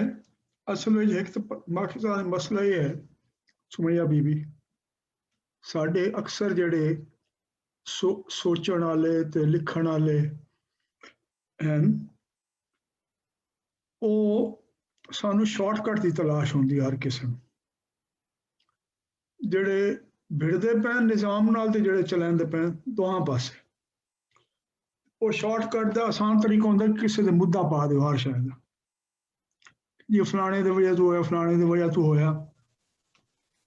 ਤੇ ਜਿਹੜੇ ਅਸਲ ਲੁੱਟ-ਪੱਟ ਦੇ ਤਰੀਕੇ ਹਨ ਉਹਦੇ ਬਾਰੇ ਗੱਲ ਘੱਟ ਹੁੰਦੀ ਹੈ ਕਿ ਕਿਵੇਂ ਹੁੰਦਾ ਪਿਆ, ਕਿਵੇਂ ਨਹੀਂ ਹੁੰਦਾ ਪਿਆ। ਹੁਣ ਮੈਂ ਤੁਹਾਨੂੰ ਥੋੜ੍ਹਾ ਜਿਹਾ ਦੱਸਣਾ ਕਿ ਜਿਹੜੇ ਵੇਲੇ ਇਹ 1958 'ਚ ਅਯੂਬ ਖਾਨ ਸਾਹਿਬ ਆਏ ਤੇ ਦੂਏ 5 ਸਾਲਾ ਮਨਸੂਬੇ ਦਾ ਜ਼ਮਾਨਾ ਉਸ ਤੋਂ ਥੋੜਾ ਸ਼ੁਰੂ ਹੋਇਆ ਤੇ ਅਗਲੇ 10 ਸਾਲ ਉਹਦੇ ਮੁਤਾਬਿਕ ਪਾਕਿਸਤਾਨ ਦੀ ਮੁਈਸ਼ਤ ਚੱਲੀ, ਜਿਹਨੂੰ ਅਯੂਬ ਖਾਨ ਨੇ 10 ਸਾਲ ਤੋਂ ਬਾਅਦ 10 ਸਾਲਾ ਦੌਰੇ ਤਰੱਕੀ ਆਖਣ ਦੀ ਕੋਸ਼ਿਸ਼ ਕੀਤੀ। ਉਹਦੇ ਜਸ਼ਨ ਵੀ ਸ਼ੁਰੂ ਕੀਤੇ, ਨਾਲ ਹੀ ਹੰਗਾਮੇ ਵੀ ਸ਼ੁਰੂ ਹੋ ਗਏ ਪੂਰੇ ਮੁਲਕ ਵਿੱਚ। ਹੋਇਆ ਕਿ ਮੈਂ ਤੁਹਾਨੂੰ ਪਹਿਲਾਂ ਹੀ ਦੱਸਿਆ ਕਿ ਸਾਡੇ ਫੈਸਲਾ ਕਰਨ ਵਾਲਿਆਂ ਨੇ ਇਹ ਕਰ ਲਿਆ ਇਹ ਫੈਸਲਾ ਕਿ ਅਸਾਂ ਸਨਅਤ ਬਣਾਉਣੀ ਤੇ ਅਸਾਂ ਡਿਫੈਂਸ ਮਜ਼ਬੂਤ ਕਰਨਾ, ਲੋਕਾਂ ਨੂੰ ਉਹਨਾਂ ਦੇ ਹਾਲ ਤੇ ਛੋੜ ਦਿਓ। ਉੱਥੇ ਜਿਵੇਂ ਪਹਿਲੇ ਮੈਂ ਤੁਹਾਨੂੰ ਜ਼ਿਕਰ ਕੀਤਾ ਹੈ ਗੋਰੇ ਵਾਈਡਾਲ ਦਾ ਕਿ ਪਾਕਿਸਤਾਨ ਦੀ ਹਕੂਮਤ ਵੀ ਅਮਰੀਕਾ ਦੀ ਤਰ੍ਹਾਂ it has been socialism for the rich and capitalism for the poor, ਕਿ ਜਿਹੜਾ ਤਕੜਾ ਬੰਦਾ ਹੈ ਪਹੁੰਚ ਵਾਲਾ ਹੈ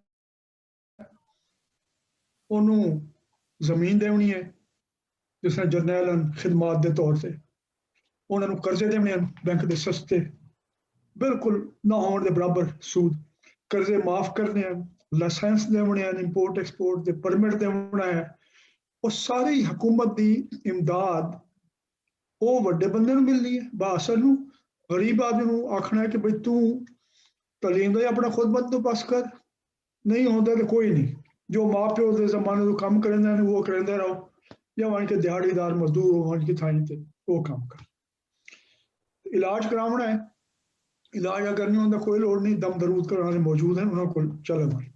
ਉਸ ਤੋਂ ਬਾਅਦ ਜ਼ਿੰਮੇਦਾਰੀ ਉਹਨਾਂ ਦੇ ਪਾਤੀ ਕਿ ਜੀ ਬੜੇ ਸਾਡੇ ਲੋਕ ਜਾਇਲ ਦੇ ਦਕਿਆਨੂਸ ਤੇ ਰੋਜ਼ਗਾਰ ਦਾ ਵੀ ਤੂੰ ਆਪ ਬੰਦੋਬਸਤ ਕਰਨਾ, ਤਾਲੀਮ ਦਾ ਵੀ ਕਰਨਾ, ਸਿਹਤ ਦਾ ਵੀ ਕਰਨਾ, ਹਰ ਸ਼ੈ। ਇਸ ਵਾਸਤੇ ਉਹਨਾਂ ਨੇ ਇੱਕ ਪਾਸੇ ਉਹਦੇ ਬਾਰੇ ਨਹੀਂ ਸੋਚੇ ਕਿ ਉਹਨਾਂ ਨੇ ਆਖਿਆ ਜੀ ਇਹ ਜਿਹੜੇ ਦੋ ਕੰਮ ਕਰਨੇ ਹਨ ਉਹਦੇ ਸਭ ਤੋਂ ਵੱਡਾ ਹੈ ਸਨਅਤਕਾਰੀ, ਉਹ ਪਹਿਲਾ ਹੈ, ਉਹ ਕਿਵੇਂ ਕਰਨਾ ਹੈ ਉਹਦੇ ਬਾਰੇ ਮੈਂ ਥੋੜੀ ਜਿਹੀ ਗੱਲ ਕਰਨਾ। ਮਹਿਬੂਬ ਹਕ ਸਾਹਿਬ ਨੇ ਜਿਹੜਾ ਮਾਡਲ ਪੇਸ਼ ਕੀਤਾ ਉਹ ਦੋ ਇਕਨੋਮਿਸਟ ਹਨ ਅਮਰੀਕਾ ਦੇ, ਸ਼ਾਇਦ ਹਾਰਵਰਡ ਯੂਨੀਵਰਸਿਟੀ ਦੇ ਹਨ, ਚੈਨਰੀ ਐਂਡ ਸਟਰਾਊਟ। ਉਹਦੇ ਮਾਡਲ ਨੂੰ ਆਖਿਆ ਹੁੰਦਾ two gaps model, two gaps model का मतलब ये है कि भाई दो वित्था हैं, दो खप्पे हैं, दो थोड़ा हैं साड़ी मुशत दे विच। एक उन्होंने आखदे हैं सेविंग गैप कि साड़ी बचत इतनी नहीं है लोगों की, चाहे कारोबारी भी हैं, पैसे वाले लोग भी हैं, बैंकों च बचत का इतना पैसा नहीं होना था जिस दे नाल सनत लाई जा सके ते नवी एक मुशत बनाई जा सके। दूआ है फॉरेन एक्सचेंज गैप कि साढ़े को अगर पैसे बचत हो भी मंजे, साड़ी बरामदात इतनी नहीं है, असा डॉलर इतने नहीं कमाए फॉरेन एक्सचेंज की ओदी बुनियाद ते असा मशीना बाहरों खरीद कर ले आ सकिए, खाम माल लेके आ सकिए। ये दो गैप पूरे करने हैं। इनका उन्होंने आख्या हल ये है कि गैर मुल्की इमदाद फौरी तौर पर इसका आसान हल है। ये वास्ते उस जमाने जी असलाह इस्तेमाल होती आई, उन्होंने आखते हैं डेवलपमेंट विदाउट टीयर्स, कि हंजू वहाए बगैर खुशहाल होना। सानू की लोड़ है कि असं खून पसीना हिट करिए, रगड़े खावीए, पैसे बचावीए, बरामदाद वधावीए। अमरीका वालों अमरीका के यार वालों सीधे सानू कर्जा मिल पैना। अगर मार्केट 15% है वो सानू 2% ते दे देसी या 0% ते दे देसी। इस वास्ते वो कर्जे लै लो, उस तो बाद जो पैसे कमा लैना कर्जे वापस कर देना, वो सनत ला लो। हुण पहले तो यह है ਉਹਦਾ एक बुनियाद कि भाई गैर मुल्की कर्जे की मदद नाल उन्होंने आखे इमदाद गया, वो इमदाद नहीं है, वो कर्जा है, ग्रांट का थोड़ा हिस्सा है। दूई गल यह है कि वो कर्जा मिलने के बावजूद साडा जिहड़ा कारोबारी तबका है, सनतकार, वो इतना उसकी महारत घट आई सनत नूं चलाउण वास्ते या कारोबार करने वास्ते कि उन्होंने आख्या कि असा इंपोर्ट सबस्टिट्यूशन करनी। कि मिसाल तौर पर कपड़ा है, जी वड्डी साडी सनत उस जमाने तो हुण तक रही है, वो टैक्सटाइल है, जुत्तियां हैं, और इस तरह की चीज़ां हैं जरूरत दियां, उस वास्ते असा इंडस्ट्री तो लावनी है, लेकिन असा ड्यूटी ला के बाहर की चीज़ां जी अंदर आंदियां हैं, क्योंकि उन्होंने कीमतां मूँह घट हैं, सस्तियां पैदा करेंदे हैं, उन्होंने असा ड्यूटियां ला के इन्हों एक तरह का तहफुज देना है, बचावना है मुकाबले तो, ताकि ये अपने पैरों से खलो वजन तजर्बा हासिल करके ते वो करके। इनू आख्या गया इंपोर्ट सबस्टिट्यूशन की पॉलिसी। इस वास्ते उन्होंने सस्ते कर्जे दिते गए, मशीनरी दी गई, खाम माल इंपोर्ट करने के लाइसेंस दिते गए, हर तरह की सौख उन्होंने दी गई ताकि वो कारोबार चला सके। ये पहला इंपोर्ट सबस्टिट्यूशन। हुण इहदे नाल चार तरह के पाड़ पैदा होए। एक पाड़ पैदा होया सनतकारां ते मजदूरां दे दरम्यान, और उन्हां सब दा ताल्लुक हुकूमती पॉलिसियां नाल, सियासत दे नाल, पोलिटिकल इकोनॉमी नाल। दूआ पाड़ होया सनत ते ज़राअत दे दरम्यान। त्रीया पाड़ होया सनत ते दस्तकार दे दरम्यान। चौथा पाड़ होया मुख्तलिफ इलाकियां दे दरम्यान पाकिस्तान दे। उन्हां सब दा तल्लुक है साड़ी पॉलिसियां नाल। हुण पहले मैं तुहानूं जिक्र करेना इंपोर्ट सबस्टिट्यूशन।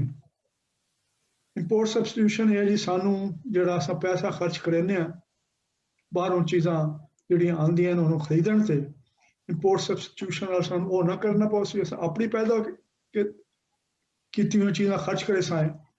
इस वास्ते साडा फॉरेन एक्सचेंज बच वैसी ते वो साडे कम हो सी अग्गू तरक्की करन दे। इस वास्ते टैक्सटाइल दे सनतां लगियां ते ओहदे ड्यूटी ला के उन्हें बचाया कि बाहर के मुकाबले असां जी पहले कितना कपड़ा इंपोर्ट करके खर्च करेंदे अस बाहरों। साडे दा सारा कपड़ा पैदा ही मकामी जिहड़ा हुंदा है वो जुलाह ते वो पैदा करेंदे। कपास साडी अपनी पैदा होंदी है। उस जरा दिलचस्प नतीजा होया जिस बहुत घट लोगों ने काम किया, कुछ लोगों ने काम किया पाकिस्तान इकोनॉमिस्टों ने, कि वो इंपोर्ट सब्सटीट्यूशन नहीं हुई, वो आर्टिजन सब्सटीट्यूशन हुई है। जेडे 10,000 लोग मौजूद हैं जेडे जुलाहे का काम करेंदे हैं, कपड़ा बनाने का, खड्डियां का काम करेंदे हैं, उन्हें सब का काम खत्म हो गया। उन्हों की पैदावार के मुकाबले च मिलां की पैदावार ਵਿਕਣਾ ਸ਼ੁਰੂ ਹੋ ਗਈ, ਕਿਉਂਕਿ ਉਹਨਾਂ ਨੂੰ ਖਾਮ ਮਾਲ ਵੀ ਸਸਤਾ ਮਿਲਦਾ ਹੈ, ਉਹਨਾਂ ਨੂੰ ਕਰਜ਼ਾ ਵੀ ਜਿਹੜਾ ਹੈ ਉਹ ਸਸਤਾ ਮਿਲਦਾ ਹੈ, ਮਸ਼ੀਨਰੀ ਅਮਰੀਕਾ ਦੀ ਆਈ, ਉਹਦੀ ਮਦਦ ਨਾਲ ਉਹਨਾਂ ਨੇ ਇਤਨੀ ਤੇਜ਼ੀ ਨਾਲ ਮਾਰਕੀਟ ਤੇ ਕਬਜ਼ਾ ਕੀਤਾ ਕਿ ਸਾਰੇ ਦਸਤਕਾਰ ਦਾ ਸਫਾਇਆ ਕਰ ਦਿੱਤਾ।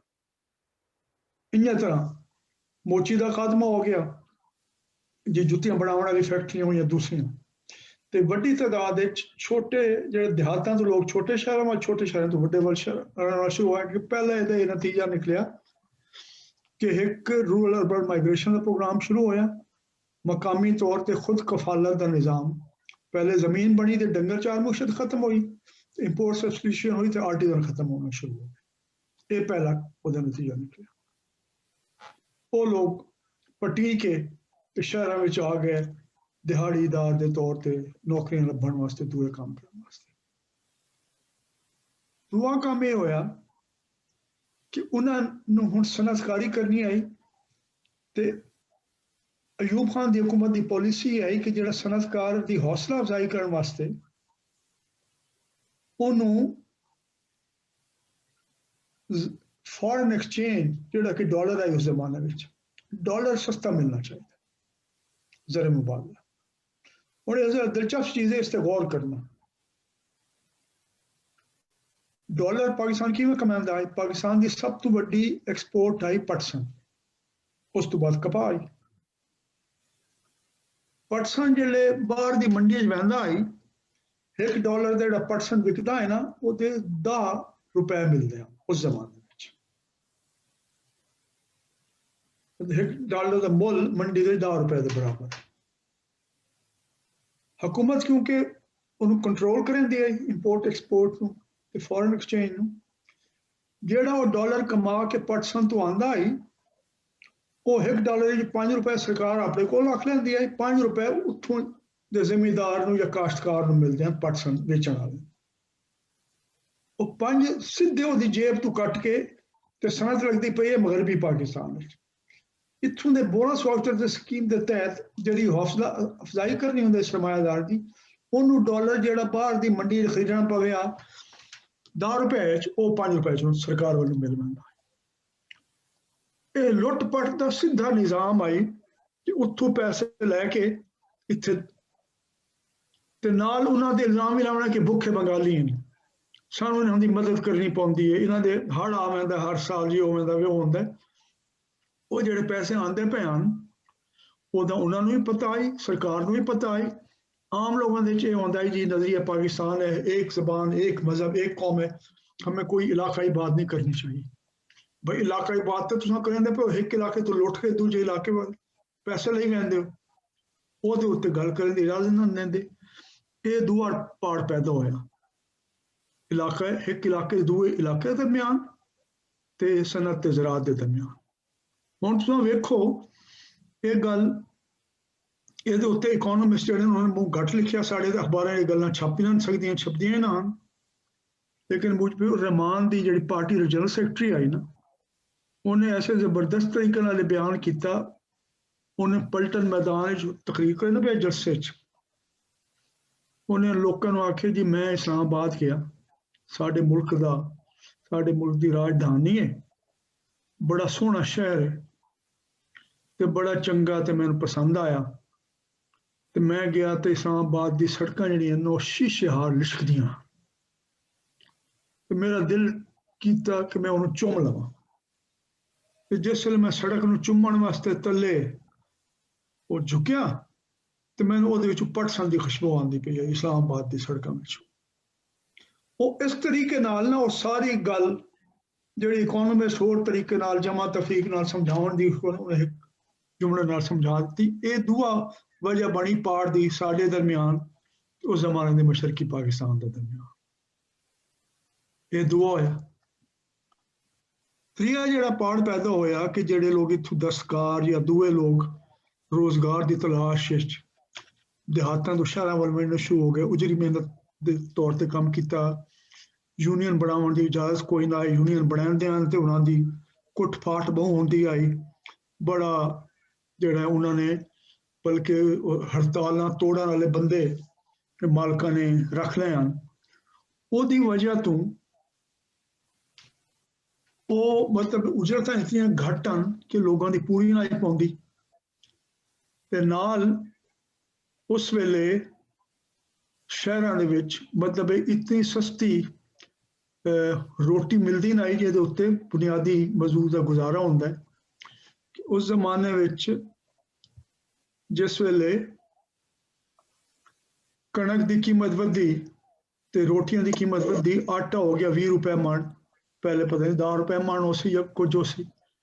तो हबीब जालिब ने नज़म रख दी थी कि 20 रुपए मण है आटा, इस पर भी है सन्ना आटा, गौहर सैगल आदम जी बने हैं बिरला और टाटा, मुल्क के दुश्मन कहलाते हैं जो करते हैं हम फरियाद, सदर अयूब जिंदाबाद।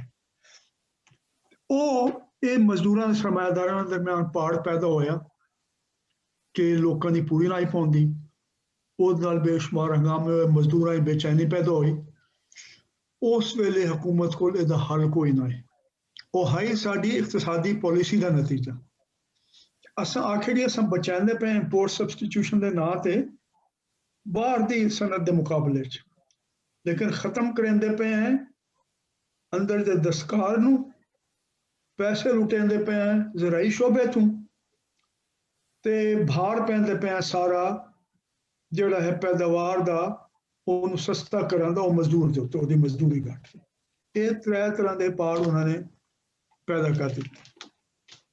ਨਤੀਜਾ ਇਹ ਹੋਇਆ ਕਿ ਜਿਸ ਵੇਲੇ ਅਯੂਬ ਖਾਨ ਆਪਣੇ 10 ਸਾਲ ਮਨਾਉਣ ਦਾ ਜਸ਼ਨ ਮਨਾਉਣ ਦਾ ਕਰਦਾ ਪਿਆ ਤੇ ਮਸ਼ਰਕੀ ਪਾਕਿਸਤਾਨ ਵਿੱਚ ਬੇਚੈਨੀ, ਮਜ਼ਦੂਰਾਂ ਵਿੱਚ ਬੇਚੈਨੀ, ਆਮ ਲੋਕ ਜਿਹੜਾ ਹੈ ਜਿਹੜਾ ਦਿਹਾਤਾਂ ਸ਼ਹਿਰ ਹੈ ਉਹਦੇ ਵੱਲ ਬੇਚੈਨੀ।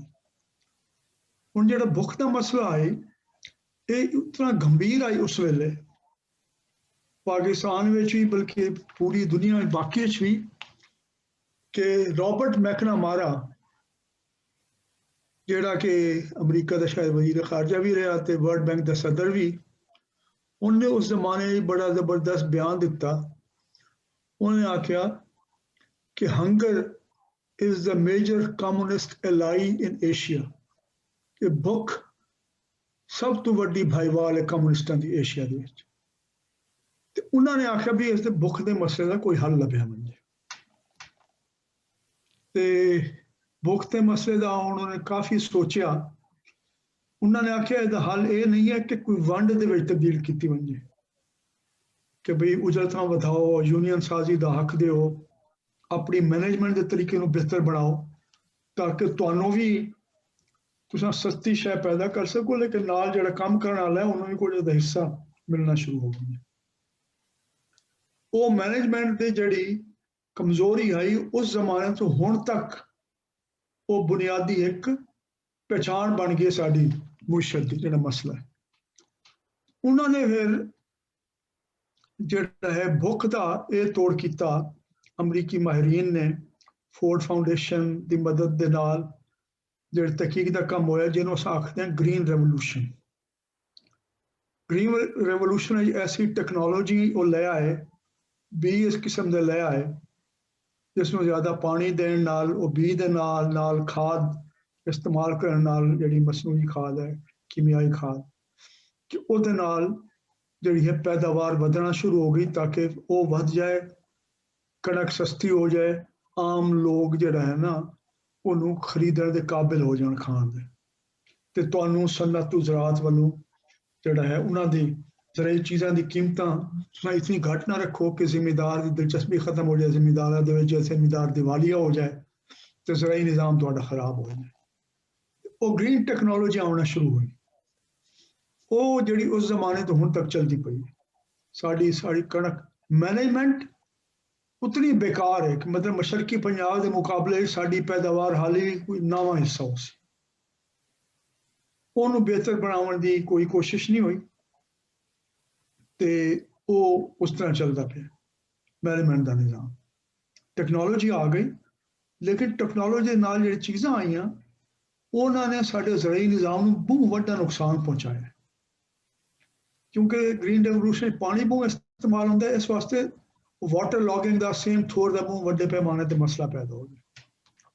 ਕਿਉਂਕਿ ਜਿਵੇਂ ਬਾਕੀ ਚੀਜ਼ਾਂ ਦੀ ਮੈਨੇਜਮੈਂਟ उन्हें वाटर मैनेजमेंट फार्म मैनेजमेंट वो मसला कमज़ोर होंदा रहा क्योंकि जी ह्यूमन रिसोर्स डेवलपमेंट है तालीम है हुनर है मैं पहला आखे ये सब तो तले रहा साड़ी तरजीहात साड़ी हुकूमतां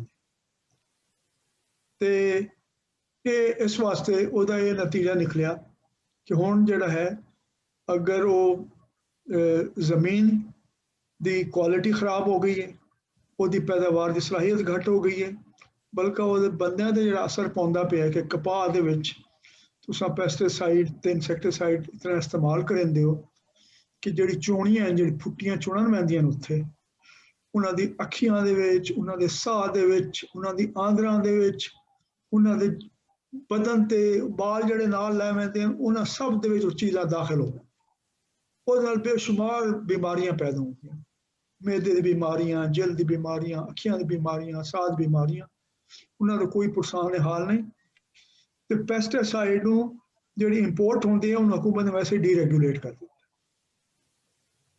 ये भी हुण वो है पोलिटिकल इकोनॉमी कि सरकार ने कोई पाबंदी नहीं लाई कि भाई तुसीं जिहड़ी चीज़ां खर्च करेंदे पे हो पहले वो वेखना है तुहाडे जिहड़े बंदे हैं जिहड़े सेल्समैन हैं एक्सटेंशन वर्कर्स हैं जिहड़े वंड के विचेंदे हैं वो जिन्होंने देंदे पे हुण तो पता होवे कि भाई तुहाडे उत्ते किवें असर पाउंदा पिया तुसां अपने आप नूं बचाउणा किवें तुसां अपनी सेहत दा ख्याल किवें करना है इस दे हिसाब नाल ओहदा सारा जिहड़ा भार है वो उन्होंने ओहदे उत्ते पाओ गरीब बंदे ये पाड़ हो गई जिहड़ी है वो सरमाए ते मेहनत दे दरमियान ते हन वध सनत ज़राअत के दरमियान में पहले उहदा जिक्र करता तो ये 4 किस्म के पाड़ पैदा होए सनत ज़राअत एक इलाका के दूजा इलाका सरमाया ते मेहनत ते सनत ते दस्तकार ਉਹਦੇ नतीजे में दिलचस्प गल है कि जिस वे 10 साल खत्म होने आए जिसले अयूब खान साहब जश्न मनाते पे तो लोग जोड़ा है रोना धोना करेंदे पे ते महबूब हक साहब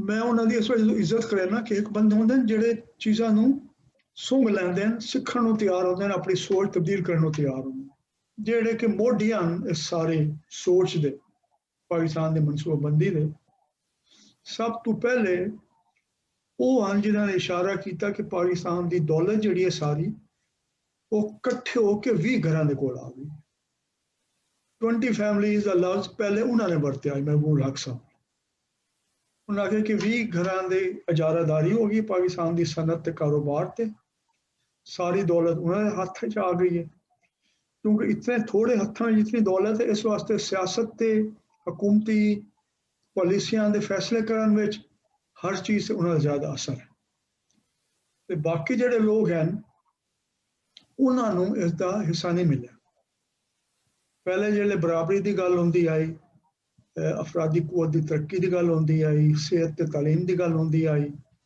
ये आख्या वैंदा है कि रियासत नूं अपने जिहड़े फलाही काम हैं लोगों की भलाई काम उसनूं भी हिस्सा बनाना चाहिए उस ते खर्च करना चाहिए ਉਹਦੇ ਵਿੱਚ ਲਫ਼ਜ਼ इस्तेमाल करन देन कि अगर तुम बराबरी की गल करें तो it will be equal distribution of poverty इस वास्ते वो बराबरी की गल का कोई फायदा नहीं पहले कोई लोगों को अमीर होने दे लेकिन वह फिर नतीजा ये निकलिया कि 1968 के तलब इलमां दी मजदूरां दी किसानां दी पूरे मुल्क बगावतां शुरू हो गई ते अयूब खान साहब ने बिस्तर बोरी अपना गोल करना पिया ते सोचना पिया साडे हुक्मरानां नूं कि हुण इहदा की करिए ये जिहड़ा सारा खिलवाड़ हो गया है जिहड़ा रौला मच गया सारे मुल्क दे विच असां आखदे पे कि तरक्की होंदी पई है दौलत वधदी पई है लेकिन असां सिर्फ दौलत नूं गिणन ते वक्त लाया वो वहंदी किन्हां दे बोझे च पई है उहदा लोकां ते असर के पौंदा पिया पूरी वसूं के मिलता पे उस वाल तवज्जो नहीं की उन्होंने फिर उस वाल उन्होंने सोचा उहदा कोई तरीका है कि पाकिस्तान दे विच इंतखाबात करवा दें वो फौजी इस वजह से तैयार हुए जिहड़े हर शय उन्होंने हथों बाहर हो गई कि 1970 च उन्हें आख्या जी पहली दफा इंतखाबात करवाए, हर बंदा वोट पावे, उस दी बुनियाद ते बाद नवा निजाम दी गल। हाँ जी, कोई होर सवाल तो नहीं हाले तक? जी सर, मेरा एक सर क्वेश्चन है, हाँ क्योंकि जी साडा कोर्स पॉलिटिक्स ਤੇ ਇਕਨੋਮੀ ਨੇ ਆਪਸ ਵਿੱਚ ਨਾਲ ਲੈ ਕੇ ਚੱਲਣਾ ਹੈ जी ਸਰ। जी ਜਿਹੜੀ ਗਵਰਨਮੈਂਟਸ ਹਨ ਉਹਨਾਂ ਦੀ ਜਿਹੜੀ ਪਾਲਿਸੀ ਮੇਕਿੰਗ ਜਾਂ ਲਾਅ ਮੇਕਿੰਗ ਜਿੰਨੀ ਵੀ ਲੈਜਿਸਲੇਸ਼ਨ ਉਸ ਦਾ ਇੱਕ ਐਕਸਟੈਂਟ ਕੀ ਹੋਣਾ ਚਾਹੀਦਾ ਹੈ ਜਿਹੜੀ ਇੰਟਰਫੇਰੈਂਸ ਹੈ ਇਕਨੋਮੀ ਰੈਗੂਲੇਟ ਕਰਨ ਦੇ ਵਿੱਚ, ਕਿਉਂਕਿ ਅਸੀਂ ਕੈਪੀਟਲਿਜ਼ਮ ਵੇਖਦੇ ਹਾਂ ਤੇ ਫ੍ਰੀ ਮਾਰਕੀਟ ਦੀ ਗੱਲ ਹੁੰਦੀ ਹੈ, ਮਾਰਕੀਟ ਇਕਨੋਮੀ ਦੀ ਅਸੀਂ ਗੱਲ ਕਰਦੇ ਹਾਂ ਇੱਕ ਸਾਈਡ ਤੇ, ਤਾਂ ਕਿ ਲੋਕਾਂ ਨੂੰ ਜ਼ਿਆਦਾ ਤੋਂ ਜ਼ਿਆਦਾ ਇੱਕ ਆਜ਼ਾਦੀ ਮਿਲੇ, ਲੋਕ ਫ੍ਰੀ ਹੋਣ, ਉਹਨਾਂ ਨੇ ਜਰਾ ਸੈਂਕਸ਼ਨਸ ਵਗੈਰਾ ਜਾਂ ਜਿਹੜੀ ਅੱਜ ਕੱਲ ਕੁਝ ਕੰਟਰੀਜ਼ ਫॉर ਐਗਜ਼ਾਮਪਲ ਜਿਵੇਂ ਕਮਿਊਨਿਸਟ ਤੁਸੀਂ ਵੇਖ ਲਓ ਚਾਈਨਾ, ਕਿ ਰਿਸਟ੍ਰਿਕਸ਼ਨਸ ਦਾ ਨਾ ਸਾਹਮਣਾ ਕਰਨਾ ਪਵੇ, ਉਸ ਦੀ ਕੀ ਇੱਕ ਅਪਰੋਚ ਕੀ ਹੋਣੀ ਚਾਹੀਦੀ ਗਵਰਨਮੈਂਟ ਦੀ? असल गल है कि हर जगह हुकूमत मुदाखलत करती है ਜੀ ਤੇ ਜੀ ਵੱਡੇ ਵੱਡੇ ਫੈਸਲਿਆਂ ਦੇ ਹੁਕੂਮਤ ਦਾ ਹਿੱਸਾ ਹੁੰਦਾ ਹੈ। ਜੀ ਇਹ ਜੀ ਸਿਰਫ ਲੋਕਾਂ ਦੇ ਜਿਹੜਾ ਹੁੰਦਾ ਨਾ ਕੰਜ਼ੰਪਸ਼ਨ ਵਾਸਤੇ, ਜੀ ਜੀ ਇਹ ਉਹਨਾਂ ਦੇ ਵਾਸਤੇ ਹੈ, ਲੋਕਾਂ ਨੂੰ ਫੱਕੀ ਦੇਣ ਵਾਸਤੇ ਜੀ ਇਹ ਆਜ਼ਾਦ ਹੈ ਮੁਸ਼ਤ, ਕੋਈ ਮੁਸ਼ਤ ਆਜ਼ਾਦ ਨਹੀਂ ਹੈ ਤੇ ਜੀ ਕਿਸੇ ਮੁਲਕ ਦੀ ਮੁਸ਼ਤ ਆਜ਼ਾਦ ਫੈਸਲਾ ਨਹੀਂ ਹੁੰਦਾ। ਠੀਕ ਹੋ ਗਿਆ। ਹੁਣ ਮੈਂ ਤੁਹਾਨੂੰ ਇੱਕ ਛੋਟੀ ਜਿਹੀ ਗੱਲ ਦੱਸਦਾ ਉਸ ਸਿਲਸਿਲੇ 'ਚ। ਮਿਸਾਲ ਤੌਰ ਤੇ ਹੁਣ ਹਾਰਲੈਂਡ ਕਲੀਵਲੈਂਡ ਆਈ ਇੱਕ ਬੰਦਾ ਜਿਹੜਾ ਯੂਨੀਵਰਸਿਟੀ ਹਵਾਈ ਦਾ ਪ੍ਰੈਜ਼ੀਡੈਂਟ ਰਿਹਾ, ਉਸ ਤੋਂ ਪਹਿਲੇ ਨੇਟੋ ਵਿੱਚ ਅੰਬੈਸਡਰ ਹੈ ਅਮਰੀਕਾ ਦਾ, ਬੜਾ ਹਾਂਜੀ ਸਰ। ਪੜ੍ਹਿਆ ਲਿਖਿਆ ਬੰਦਾ ਹੈ। ਉਹਨੇ ਇੱਕ ਕਿਤਾਬ ਲਿਖੀ ਦ ਨੌਲੇਜ ਐਗਜ਼ੈਕਟਿਵ, ਕੋਈ 20-30 ਸਾਲ ਪਹਿਲੇ। ਉਹਨੇ ਆਖਿਆ ਕਿ ਜੀ ਅਮਰੀਕਾ ਵਿੱਚ ਦੀ ਦੌਲਤ ਵਿੱਚ ਜਿਤਨਾ ਵਾਧਾ ਹੋਇਆ 20ਵੀਂ ਸਦੀ 'ਚ, ਉਹ 60% ਟੈਕਨੋਲੋਜੀ ਦੀ ਤਰੱਕੀ ਦੀ ਵਜ੍ਹਾ ਤੋਂ ਹੈ ਠੀਕ ਹੋ ਗਿਆ। ਕਿ ਅਸਾਂ ਨਵੀਂ ਤੋਂ ਨਵੀਂ ਟੈਕਨੋਲੋਜੀ ਲੈ ਕੇ ਆਉਂਦੇ ਨੇ। ਹੁਣ ਦਿਲਚਸਪ ਗੱਲ ਇਹ ਹੈ ਕਿ ਜ਼ਾਹਿਰ ਹੈ ਜਿਹੜਾ ਵੱਡਾ ਸਰਮਾਇਆਦਾਰ ਹੈ, ਮਾਲਕ ਹੈ, ਉਹ ਇਹ ਦਾਅਵਾ ਕਰਦੇ ਜੀ ਇਹ ਤਾਂ ਮੇਰੀ ਮਿਹਨਤ ਹੈ, ਮੈਂ ਟੈਕਨੋਲੋਜੀ ਜਾਂ ਪੇਟੈਂਟ ਖਰੀਦਿਆ, ਉਹਨੂੰ ਮੈਂ ਕੰਮੇ ਲਾਇਆ, ਉਹਦੇ ਨਾਲ ਮੈਂ ਮਾਲ ਪੈਦਾ ਕੀਤਾ, ਮੰਡੀ 'ਚ ਵੇਚਿਆ ਐਸੀ ਕੀਮਤ ਤੇ ਕਿ ਲੋਕਾਂ ਉਹਨੂੰ ਖਰੀਦਣ ਦੇ ਕਾਬਿਲ ਹੋ ਗਏ, ਤੇ ਇਹ ਤਾਂ ਜਨਾਬ ਮੇਰੀ ਸਾਰੀ ਕਮਾਈ ਹੈ। ਤੇ ਹਕੂਮਤ ਜਿਹੜੀ ਹੈ ਉਹ ਮੈਂ ਅਗਰ ਆਪਣੀ ਮਿਹਨਤ ਨਾਲ ਸਭ ਕੁਝ ਪੈਦਾ ਕੀਤਾ ਤੇ ਜਿਹੜਾ ਗਰੀਬ ਆਦਮੀ ਹੈ ਉਹਨੂੰ ਸੋਸ਼ਲ ਵੈਲਫੇਅਰ ਕਿਉਂ ਮਿਲੇ, ਉਹਨੂੰ ਤਾਲੀਮ ਮੁਫਤ ਕਿਉਂ ਮਿਲੇ, ਉਹਨੂੰ ਹੈਲਥ ਇੰਸ਼ੋਰੈਂਸ ਕਿਉਂ ਮਿਲੇ, ਉਹ ਵੀ ਮੇਰੇ ਤਰ੍ਹਾਂ ਹੋਵੇ।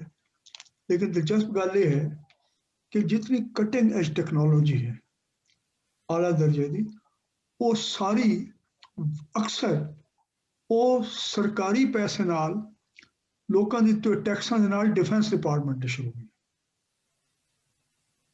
ਚਾਹੇ ਉਹ IT है, जी सर, आर्टिफिशियल इंटेलिजेंस है, बेशुमार टेक्नोलॉजीज हैं ਜਿਹੜੀ ਪਹਿਲੇ ਟੈਕਸ ਦੇਣ ਵਾਲੇ ਪੈਸੇ ਦੇ ਨਾਲ ਉਹ ਡਿਫੈਂਸ ਡਿਪਾਰਟਮੈਂਟ ਨੂੰ ਦਿੱਤੇ ਗਏ ਕਿ ਸਾਡੀ ਦਿਫਾਈ ਲੋੜ ਹੈ। ਜਿਸ ਵੇਲੇ ਟੈਕਨੋਲੋਜੀ ਬਣ ਗਈ, ਉਹ ਇਤਨੀ ਤਰੱਕੀ ਕਰ ਗਈ, ਇਤਨੀ ਸਸਤੀ ਹੋ ਗਈ ਕਿ ਬਾਜ਼ਾਰ ਵਿੱਚ ਉਹਦਾ ਮੁੱਲ ਇਤਨਾ ਹੋ ਗਿਆ ਕਿ ਆਮ ਬੰਦਾ ਖਰੀਦਣ ਦੇ ਕਾਬਿਲ ਹੋਣ ਜੋ ਉਸ ਟੈਕਨੋਲੋਜੀ ਨਾਲ ਬਣਨ ਵਾਲੀ ਚੀਜ਼ਾਂ ਹੈ। ਉਸ ਵੇਲੇ ਉਹਦੇ ਹਕੂਕ ਦੇ ਦਿੱਤੇ ਗਏ ਕਾਰਪੋਰੇਸ਼ਨਸ ਜਾਂ ਮਾਲਕਾਂ, ਉਹ ਲੈ ਕੇ ਬਾਜ਼ਾਰ 'ਚ ਆ ਗਏ ਤੇ ਉਹ ਦਾਅਵੇਦਾਰ ਬਣ ਗਏ ਜੀ ਅਸਾਂ ਕਾਰੋਬਾਰ ਕरेंदे पे हैं, ਅਸਾਂ ਬੜੇ ਜ਼ਬਰਦਸਤ ਹੈ।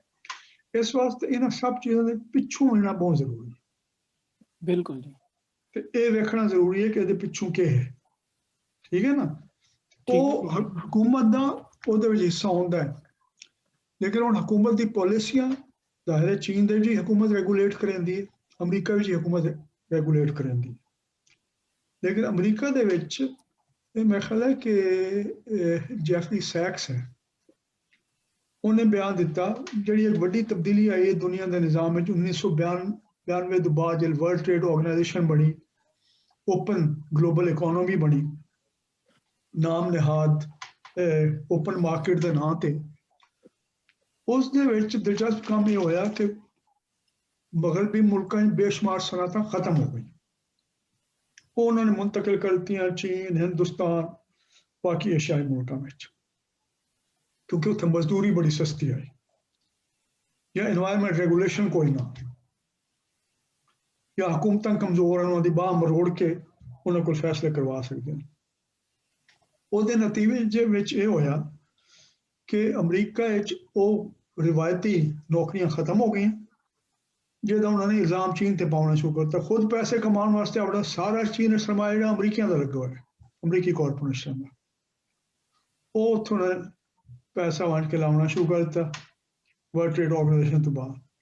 ਲੇਕਿਨ ਤੇ ਦੂਆ ਜਿਹੜੀ ਆਮਦਨ ਆਉਂਦੀ ਆਈ, ਉਹਨਾਂ ਨੇ ਕੰਪਨੀਆਂ ਨੂੰ ਰਜਿਸਟਰ ਕਰਵਾ ਲਿਆ, ਜਿਸ ਮਿਸਾਲ ਤੋਂ ਪੈਨਾਮਾ ਦੇ ਵਿੱਚ ਜਾਂ ਆਈਲ ਆਫ ਮੈਨ, ਇਹੋ ਜਿਹੀ ਜਗ੍ਹਾ ਤੇ ਜਿੱਥੇ ਕਿ ਮਕਾਮੀ ਕੋਈ ਕਵਾਨੀਨ ਉਹ ਟੈਕਸ ਦੇ ਬਾਰੇ ਇੰਤਹਾਈ ਕਮਜ਼ੋਰ ਹਨ।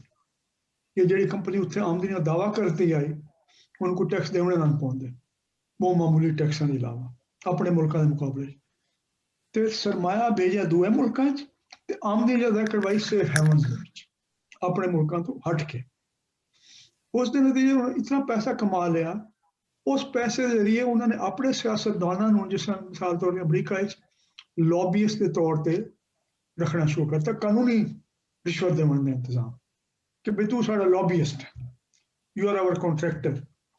तो जेफरी सैक्स ने आख्या कि पिछले 40 साल अमरीका का निज़ाम इंतहाई करप्ट निज़ाम हो गया, अमरीकी सियासत जी हुण तो नजर आती पई है कि वह सियासतदान उस गल ते डटे हुए, क्योंकि उन्होंने इतनी चलाकी ते मकारी दे नाल इसनूं इस्तेमाल किया ते उहदे मुकाबले जिहड़ी सिविल सोसाइटी है या जिहड़ी उहदे मुजामत करने वाले लोग हैं, वो फिक्री तौर ते या तंजीमी तौर पे इतने तकड़े नहीं होए, मुनज़्ज़म नहीं होए कि उन्होंने वो जवाबदेही का उस तरह सवाल कर सकें। ये जो जूलियन असांजे वगैरह दरअसल वो लोग हैं उस मज़ामत की नुमाइंदगी करें पे कि जी वो सब चीज़ों कढ़ के जिन्होंने लुकाई हुई जो सारा कूड़ उन्होंने कढ़ के बाहर दुनिया के सामने लैके आते पे।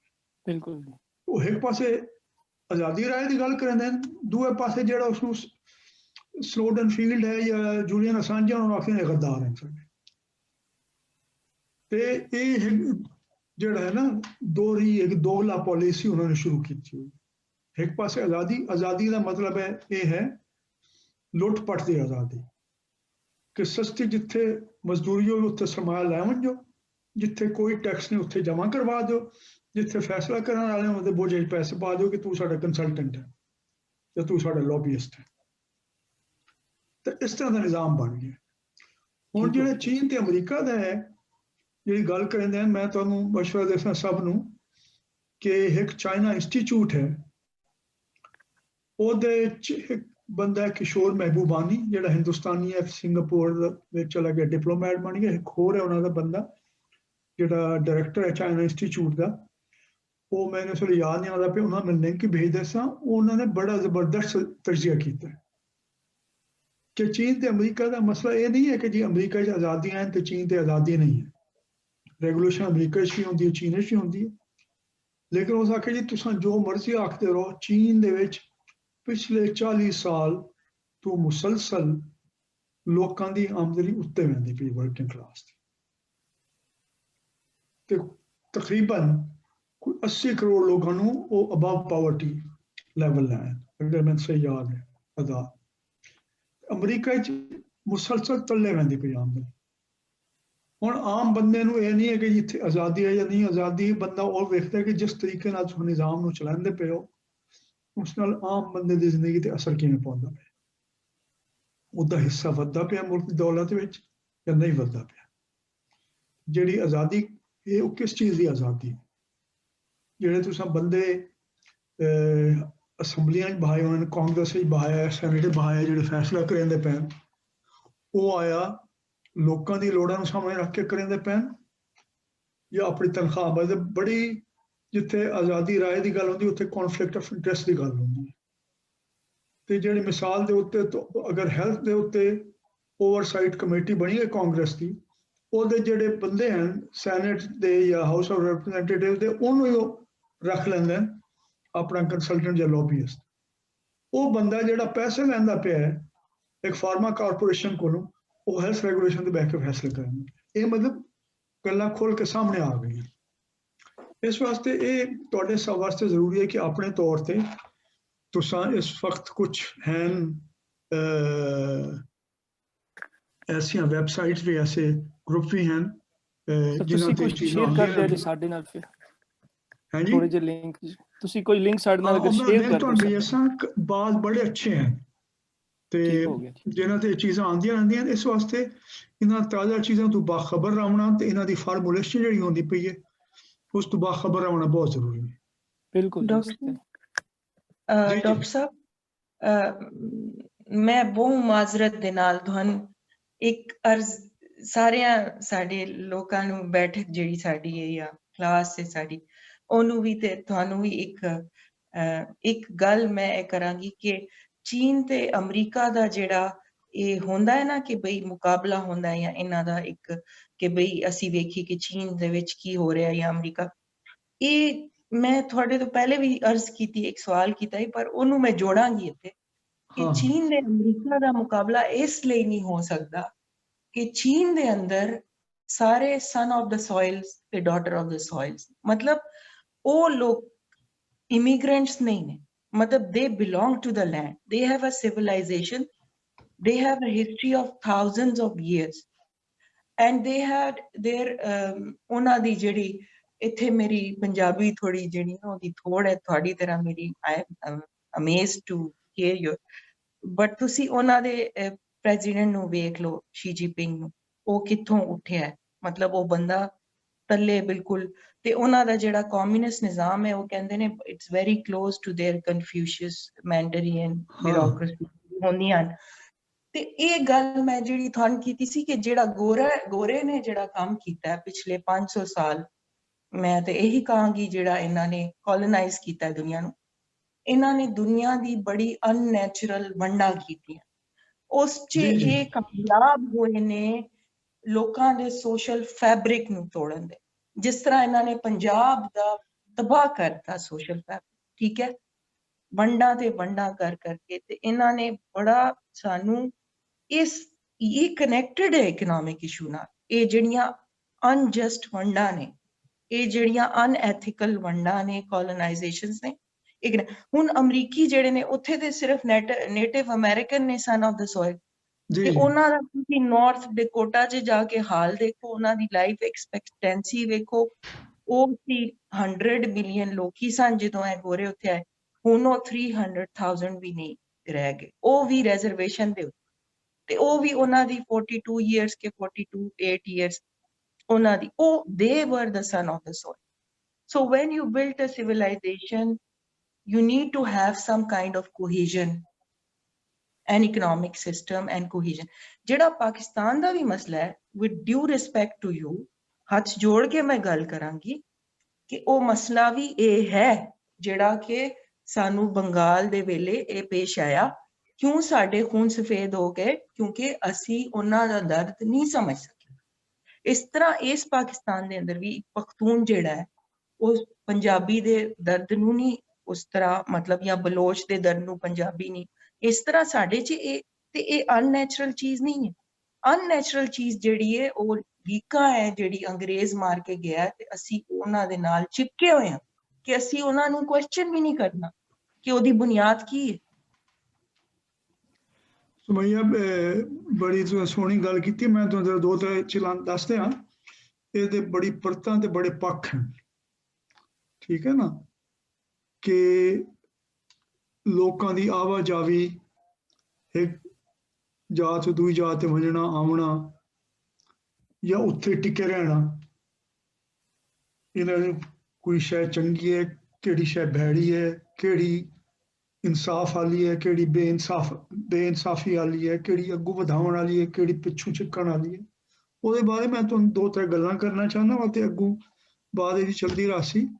ਇੱਕ ਤੇ ਸਾਡੇ ਉਸਤਾਦ ਹਨ ਅਖਤਰ ਹਮੀਦ ਖਾਨ, ਉਹਨਾਂ ਦੇ ਬਾਰੇ ਕਿਸੇ ਵੇਲੇ ਮੈਂ ਤਫਸੀਲ ਨਾਲ ਗੱਲ ਕਰੇ ਸਾਂ, ਜਿਹੜੇ ਪਾਕਿਸਤਾਨ ਦੀ ਤਰੱਕੀ ਦੀ ਗੱਲ ਹੋ ਸੀ, ਮਹਿਬੂਬ ਹਕ ਦੇ ਬਾਅਦ ਦੂਆ ਬੰਦਾ ਜਿਹੜਾ ਲੋਕਾਂ ਵਾਸਤੇ ਕੀਤਾ ਉਹ ਅਖਤਰ ਹਮੀਦ ਖਾਨ ਹੈ, ਉਹਨੂੰ ਜਾਣਨਾ ਵੀ ਬਹੁਤ ਜ਼ਰੂਰੀ ਉਹਨਾਂ ਦੇ ਕੰਮ ਦਾ। ਉਹ ਆਖਦੇ ਹੁੰਦੇ ਹਨ ਕਿ अगर तरक्की गरीब की तरफ नहीं आएगी तो गरीब तरक्की की तरफ चला जाएगा। वो जो रूरल अर्बन माइग्रेशन भी तो माइग्रेशन एक बहुत वड्डा जरिया लोगों वास्ते कि जिथे उन्होंने तो पुरानी जी डंगर पाल मूशत होंगी आई वो भी कोई एक जगह से टिके हुए लोग ना होंगे जो तल वतनी वो बौंदे रहते हैं। ਤੇ ਉਹ ਉੱਥੇ ਜਿੱਥੇ ਉਹਨਾਂ ਨੂੰ ਸ਼ਿਕਾਰ ਮਿਲਿਆ, ਜਿੱਥੇ ਉਹਨੂੰ ਚਾਰਾ ਮਿਲਿਆ, ਅਨਾਜ ਮਿਲਿਆ, ਕੋਈ ਸ਼ੈ ਮਿਲੀ, ਉਹ ਪਹਿਲੀ ਉਹ ਹੈ। ਇਹ ਮੈਂ ਸਿਰਫ ਤੁਹਾਡੀ ਤਵੱਜੋ ਲੈ ਕੇ ਆਉਣਾ ਚਾਹੁੰਦਾ, ਦੋ ਤਿੰਨ ਚੀਜ਼ਾਂ ਇਹਦੇ ਉੱਤੇ ਅੱਗੋਂ ਗੱਲ ਹੋ ਸੀ।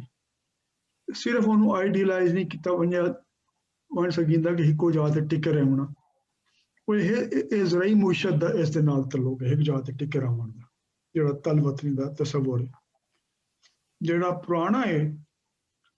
ਤੇ ਜਿਹੜਾ ਟਪਰੀ ਵਾਸੀ ਦਾ ਤਸਵਰ ਹੈ, ਉਹਦੇ ਬਾਰੇ ਨਜਮ ਸਾਹਿਬ ਨੇ ਬੜੀ ਸੋਹਣੀ ਗੱਲ ਕੀਤੀ ਹੈ ਕਿ ਧਰਤੀ ਅੰਦਰ ਦਮ ਟਪਰੀ ਦਾ ਵਾਸਾ ਤੇ ਵੇੜੇ ਅੰਬਰਾਂ ਦੇ, ਕਿ ਜਿਹੜਾ ਟਪਰੀ ਵਾਸ ਹੈ ਜਿਹਦੀ ਕੋਈ ਮਾਲਕੀ ਨਹੀਂ, ਕੋਈ ਭੋਏ ਨਹੀਂ, ਕੋਈ ਉਹਦੀ ਮਲ ਨਹੀਂ ਜਿਹੜੀ ਉਹਨੂੰ ਬੰਨੇ ਕਈ ਜਗ੍ਹਾ ਦੇ ਨਾਲ, ਉਹਦਾ ਵੇੜਾ ਅੰਬਰ ਹੈ, ਧਰਤੀ ਉਹਦਾ ਅੰਦਰ ਹੈ ਘਰ ਦਾ।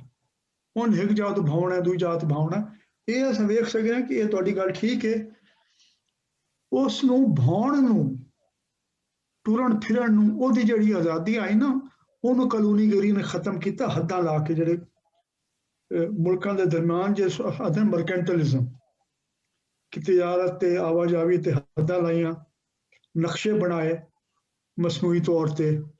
ਉਹ ਇੱਕ ਜਗ੍ਹਾ ਦੂਜੀ ਜਗ੍ਹਾ ਬੇਸ਼ੁਮਾਰ ਲੋਕ ਹਨ, ਕਬੀਲੇ ਜਿਨ੍ਹਾਂ ਦੀ ਮਾਰ ਹੁੰਦੀ ਆਈ, ਜਿਹੜੇ ਇੱਕ ਬਾਰਡਰ ਤੇ ਦੂਏ ਬਾਰਡਰ ਦੇ ਨਾਲ ਇਹ ਆਲੇ ਦੁਆਲੇ ਖਿਲਰੇ ਹੋਏ ਇਲਾਕੇ ਵਿੱਚ, ਉਹਨੂੰ ਰੋਕ ਦਿੱਤਾ। ਬਹੁਤ ਸਾਰੀ ਚੀਜ਼ਾਂ ਨੂੰ ਇਹ ਇੱਕ ਹੈ। ਦੂਸਰਾ ਇਹ ਹੈ ਕਿ ਇੱਕ ਮੁਸ਼ਤਾਕ ਸੂਫੀ ਸਾਹਿਬ ਦੀ ਇੱਕ ਕੋਈ ਲਾਈਨ ਹੈ, ਉਹਦੇ ਨਾਲ ਮੈਂ ਖਤਮ ਕਰੇ ਸਾਂ। 2-3 ਮਿੰਟ ਹਨ ਸਾਡੇ ਕੋਲ, ਤੇ ਬਾਅਦ ਅਸਾਂ ਅਗਲੀ ਦਫਾ ਦੇ ਬਾਰੇ ਕੁਝ ਗੱਲਾਂ ਕਰ ਰਹੇ ਨੇ, ਬਾਅਦ ਖਤਮ ਕਰ ਦਿੰਦੇ ਹਾਂ। ਸੂਫੀ ਸਾਹਿਬ ਦੀ ਬੜੀ ਸੋਹਣੀ ਲਾਈਨ ਹੈ ਜਿਹੜੀ ਮੈਨੂੰ ਪਸੰਦ ਹੈ। ਉਹਨਾਂ ਨੇ ਇਸ ਹਵਾਲੇ ਨਾਲ ਤਾਂ ਨਹੀਂ ਕੀਤਾ ਸੁਮਈਆ ਜਿਹੜਾ ਸਵਾਲ ਕੀਤਾ ਹੈ, ਲੇਕਿਨ ਉਹ ਬੜਾ ਅਹਿਮ ਹੈ ਕਿ ਬਈ ਸਾਡਾ ਜਿਹੜਾ ਆਦਨ ਨਾ ਦੂਜ ਦੇ ਨਾਲ ਕੀ ਤਾਲੁਕ ਹੈ। How as a same we connect with the other, ਕਿ ਸਾਰਾ ਤਾਲੁਕ ਹੀ ਜਿਹੜਾ ਅਸਾਂ ਮੁਆਸ਼ੀ ਨਿਜ਼ਾਮਾਂ ਦਾ ਤਰਜੀਹਾ ਕਰਦੇ ਹਾਂ, ਸਿਆਸੀ ਨਿਜ਼ਾਮਾਂ ਦਾ, ਉਹਦੀ ਸਾਰੀ ਅਖੀਰ ਤਾਣ ਇੱਥੇ ਟੁੱਟਦੀ ਆ ਕਿ ਸਾਂਝ ਤੇ ਦੂਜ ਦਾ ਆਪਸ ਵਿੱਚ ਰਲਤ ਮਿਲਤ ਦਾ ਵਿਹਾਰ ਕੀ ਹੈ, ਕਿ ਮੇਰੀ ਆਪਣੀ ਪਛਾਣ ਸਰਮਾਇਆਦਾਰ ਦੀ ਹੈ ਜਾਂ ਤਲ ਵਤਨੀ ਦੀ ਹੈ ਜਾਂ ਭੋਇੰ ਦੇ ਮਾਲਿਕ ਦੀ ਹੈ, ਤੇ ਮੇਰੇ ਦੂਜ ਕੌਣ ਹੈ ਤੇ ਉਹਦਾ ਮੇਰਾ ਕੀ ਤਾਲੁਕ ਬਣਦਾ ਹੈ। ਤੇ ਉਹ ਸੂਫੀ ਸਾਹਿਬ ਦੀ ਬੜੀ ਸੋਹਣੀ ਲਾਈਨ ਹੈ। ਉਹਨਾਂ ਕਿ ਸਾਡੇ ਘਰ ਦਾ ਨਾ ਬੂਹਾ ਨਾ ਬਾਰੀ, ਹਰ ਕੋਈ ਅੰਦਰ ਆ ਸਕਦਾ ਹੈ। ਜਿਵੇਂ ਵਾਹ ਅੰਦਰ ਆਂਦੀ ਹੈ, ਜਿਵੇਂ ਧੁੱਪ ਅੰਦਰ ਆਂਦੀ ਹੈ, ਜਾਂ ਵਸਾਲ ਬਸਾਲੀ ਮੀਂਹ ਅੰਦਰ ਆਂਦਾ ਹੈ। ਤੇ ਜੇ ਅਸਾਂ ਸਾਂਝ ਦੀ ਗੱਲ ਕਰਨੇ ਆ ਤੇ ਸਾਨੂੰ ਆਪਣੀ ਦੂਜ ਵੱਲ ਵੀ ਇਸ ਤਰੀਕੇ ਨਾਲ ਵੇਖਣਾ ਚਾਹੀਦਾ। ਲੇਕਿਨ ਇਹ ਸਵਾਲ ਦੀ ਆਪਣੇ ਖੋਜ ਦੀ ਲੋੜ ਹੈ ਕਿ ਜਿਹੜੇ ਇੱਥੇ ਲੋਕ ਆਬਾਦਕਾਰ ਆਏ ਨੇ, ਜਿਨ੍ਹਾਂ ਨੇ ਜ਼ਮੀਨਾਂ ਆਬਾਦ ਕੀਤੀਆਂ, ਉਹ ਤਾਂ ਮੇਰੇ ਖਿਆਲ ਕੁਝ ਹੀ ਨਹੀਂ ਉਹਦਾ ਹਿਸਾਬ ਉਹਨਾਂ ਮਾਲਕਾਂ ਦੇ ਨਾਲ ਜਿਹੜੇ ਵੱਡੇ ਵੱਡੇ ਸਾਡੇ ਜਗੀਰਦਾਰ ਤੇ ਵਡੇਰੇ ਬੈਠੇ ਹੋਏ, ਜਿਹਨਾਂ ਹਜ਼ਾਰਾਂ ਹਜ਼ਾਰਾਂ ਮੁਰੱਬੇ ਅੰਗਰੇਜ਼ਾਂ ਤੋਂ ਲੈ ਲੈ, ਉਹਦੇ ਮੁਕਾਬਲੇ ਜਿਹੜੇ ਆਬਾਦਕਾਰ ਆਏ ਨਹਿਰੀ ਕਲੋਨੀਆਂ 'ਚ ਆਏ, ਉਹਨਾਂ ਦੀ ਕੀ ਹੈਸੀਅਤ ਹੈ। ਤੇ ਇਹ ਬਾਰੇ ਸੋਚਣ ਦੀ ਗੱਲ ਹੈ, ਇਸ ਤੇ ਬਹਿਸ ਦੀ ਜ਼ਰੂਰਤ ਹੀ ਹੈ। ਮੇਰੀ ਸੋਚ ਇਹਦੇ ਬਾਰੇ ਵਿੱਚ ਇਹ ਹੈ ਕਿ ਆਪਣੇ ਤੇ ਦੂਜ ਦੇ ਦਰਮਿਆਨ ਤਾਲੁਕ ਨਾ ਇਹ ਮੁੱਢ ਹੈ ਉਹ ਸਾਰੇ ਤਜਜ਼ੀਏ ਦਾ, ਵੈਰਵੇ ਦਾ ਜਿਹੜਾ ਅਸਾਂ ਕਰਨਾ ਸਾਰੇ ਇਸ ਕੋਰਸ ਵਿੱਚ। ਇਹ ਤੇ ਹੋ ਗਈ ਅੱਜ ਦੀ ਗੱਲ। ਹੁਣ ਇਹ ਹੈ ਅਗਲੀ ਦਫਾ ਦੀ ਜਿਹੜੀ ਅਗਲੀ 11 ਕਲਾਸਾਂ ਹਨ, ਮੈਂ ਕਰਨਾ ਇਹ ਇੱਕ ਸਵਾਲ ਆ ਗਿਆ ਜੀ, मैं जरा पढ़ लवा। खान साहब वालों, चाइना अमेरिका के साल बाद आज़ाद हुआ, हाँ कि हमारे से हाँ पाकिस्तान ਦੇ ਜਿਹੜਾ ਮੈਂ ਤੁਹਾਨੂੰ ਦੱਸ ਰਿਹਾ ਨਾ, ਪਾਕਿਸਤਾਨ ਦਾ ਜਿਹੜਾ ਹੈ ਖਾਨ ਸਾਹਿਬ, ਮੇਰਾ ਜਿਹੜਾ ਤਰਜੀਹਾ ਹੈ, ਪਹਿਲੇ ਮੈਂ ਉਹਦਾ ਜ਼ਿਕਰ ਉਸ ਤਰ੍ਹਾਂ ਬਰਾਹ ਰਾਸਤ ਨਹੀਂ ਕੀਤਾ ਕਿ ਉਹ ਇਹ ਹੈ ਕਿ ਪਾਕਿਸਤਾਨ ਦਾ ਬੁਨਿਆਦੀ ਮਸਲਾ ਹੀ ਮੈਨੇਜਮੈਂਟ ਦਾ ਮਸਲਾ ਹੈ। ਪਾਕਿਸਤਾਨ ਦੇ ਵਸਾਇਲ ਦਾ ਮਸਲਾ ਨਹੀਂ ਹੈ। ਪਾਕਿਸਤਾਨ ਦੇ ਜਿਨ੍ਹਾਂ ਦੇ ਹੱਥ ਲੋਕਾਂ ਦੇ ਵਿੱਚ ਆਇਆ ਫੈਸਲਾ ਕਰਨ ਦਾ ਨਿਜ਼ਾਮ, ਚਾਹੇ ਉਹ ਸਿਆਸਤਦਾਨ ਹਨ, ਬਿਊਰੋਕਰੇਟਸ ਹਨ, ਟੈਕਨੋਕਰੇਟਸ ਹਨ, ਉਹਨਾਂ ਨੇ ਇਹ ਨਹੀਂ ਵੇਖਿਆ ਕਿ ਜਿਹੜਾ ਮੇਰਾ ਖੁਲਾਸਾ ਹੈ ਕਿ ਪਾਕਿਸਤਾਨ ਜਿਹੜੀ ਡਿਵੈਲਪਮੈਂਟ ਹੈ, ਜਿਹੜੀ ਵਧੋਤਰੀ ਹੈ ਪੂਰੇ ਮੁਲਕ ਦੀ, ਉਹਦਾ ਸਭ ਦਾ ਇਨਸਾਰ ਉਹਨਾਂ ਲੋਕਾਂ ਤੇ ਹੈ ਜਿਹੜਾ ਇੱਥੋਂ ਦੇ ਕਾਰਖਾਨੇ, ਖੇਤਾਂ, ਫੈਕਟਰੀਆਂ, ਦਫ਼ਤਰਾਂ ਵਿੱਚ ਕੰਮ ਕਰਦੇ ਪਏ। ਇੱਕ ਬੜੀ ਮੋਟੀ ਮਿਸਾਲ ਮੈਂ ਤੁਹਾਨੂੰ ਦੇਣਾ, ਉਸ ਤੋਂ ਬਾਅਦ ਮੈਂ ਕੁਝ ਹੋਰ ਗੱਲਾਂ ਕਰਕੇ ਅੱਜ ਦੀ ਗੱਲ ਖਤਮ ਕਰਨੇ। ਸਾਡੇ ਕਿੱਥੇ ਦੋਸਤ ਹਨ ਬਜ਼ੁਰਗ ਮੇਰੇ professor urban and regional planning Queen's university professor Mohammad Qadir. मैं आया 1984 कनाडा तो उन्होंने फयाज जो एक ड्राफ्टमैन होंगे ना लाहौर के किसी दफ्तर काम करता है, वो कैनेडा जो आके वही काम करता है ना, ਉਹਦੀ ਜਿਹੜੀ ਪ੍ਰੋਡਕਟਿਵਿਟੀ ਹੈ ਜੋ ਆਪਣਾ ਉਹ ਕੰਮ ਦਾ ਨਤੀਜਾ ਹੈ ਉਹ 10 ਗੁਣਾ ਵੱਧ ਜਾਂਦਾ। ਕਿਉਂਕਿ ਜਿਹੜੇ ਤਰੀਕੇ ਨਾਲ ਇੱਥੇ ਦਫ਼ਤਰ ਬਣੇ ਹੋਏ, ਜਿਸ ਤਰੀਕੇ ਨਾਲ ਲੋਕ ਇੱਥੇ ਰਲ ਕੇ ਕੰਮ ਕਰਦੇ ਹਨ, ਜਿਹੜਾ ਵਿਹਾਰ ਇੱਥੇ ਬਣਿਆ ਹੋਇਆ ਹੈ ਉਹ ਵਿਹਾਰ ਉਸ ਤੋਂ ਬਿਲਕੁਲ ਵੱਖਰਾ ਹੈ। ਉੱਤੇ ਹਰ ਕੋਈ ਇੱਕ ਦੂਜੇ ਦੀ ਲੱਤ ਛਿੱਕਣ ਦੀ ਕੋਸ਼ਿਸ਼ ਕਰਦਾ। ਉਹਦੇ 'ਚ ਤੁਹਾਡੇ ਅੱਗੇ ਨਿਕਲਣ ਵਾਸਤੇ ਦੂਏ ਦਾ ਪਿੱਛੋਂ ਆਉਣਾ ਬਹੁਤ ਜ਼ਰੂਰੀ ਹੈ, ਜਿਹਨੂੰ ਆਖਦੇ ਜ਼ੀਰੋ ਸਮ ਗੇਮ। ਉੱਥੇ ਵਧਣਾ, ਤਰੱਕੀ ਕਰਨਾ ਜ਼ੀਰੋ ਸਮ ਗੇਮ ਹੈ। ਇੱਥੇ ਹੈ ਪੋਜ਼ਿਟਿਵ ਗੇਮ। ਇੱਥੇ ਬੰਦਾ ਸਮਝਦਾ ਕਿ ਰਾਮ ਦੂਆ ਵੱਧ ਸੀ, ਉਹਦੇ ਨਾਲ ਸਭ ਦਾ ਭਲਾ ਹੋ ਸੀ, ਮੇਰਾ ਭਲਾ ਵੀ ਹੋ ਸੀ। ਇਸ ਸੋਚ ਦੀ ਥੋੜ ਰਹੀ ਹੈ। ਭਾਵੇਂ ਸਰਮਾਇਆਦਾਰੀ ਨਿਜ਼ਾਮ ਦੇ ਹਿਸਾਬ ਨਾਲ ਵੀ ਸੋਚੀਏ ਤੇ ਸਾਡੀ ਬੜੀ ਪਿਛੋਕੜ ਸੋਚ ਰਹੀ ਹੈ ਸਾਡੇ ਸਰਮਾਇਆਦਾਰ ਦੀ, ਕਾਰੋਬਾਰੀ ਦੀ, ਸਿਆਸਤਦਾਨ ਦੀ। ਉਹਨਾਂ ਦੀ ਹੁਣ ਤੱਕ ਹੀ ਉਹ ਸੋਚ ਹੈ ਕਿ ਤੁਸੀਂ ਤਾਂ ਅੱਗੋਂ ਵੱਧ ਸਕਦੇ ਹੋ ਜੇ ਦੂਆ ਪਿੱਛੋਂ ਹਟ ਵੰਜੇ। ਤੁਸੀਂ ਤਾਂ ਹੀ ਗੇਨ ਕਰ ਸਕਦੇ ਹੋ ਦੂਏ ਦਾ ਨੁਕਸਾਨ ਹੋਵੇ, ਚਾਹੇ ਉਹਦੇ ਵਾਸਤੇ ਤੁਹਾਨੂੰ ਮਜ਼ਹਬ ਦੇ ਨਾਂ ਇਸਤੇਮਾਲ ਕਰਨਾ ਪਵੇ, ਫਿਰਕੇ ਦੇ ਨਾਂ ਇਸਤੇਮਾਲ ਕਰਨਾ ਪਵੇ, ਨਜ਼ਰੀਏ ਦੇ ਨਾਂ ਇਸਤੇਮਾਲ ਕਰਨਾ ਪਵੇ, ਹੁਕਮ ਵਤਨੀ ਦਾ ਨਾਮ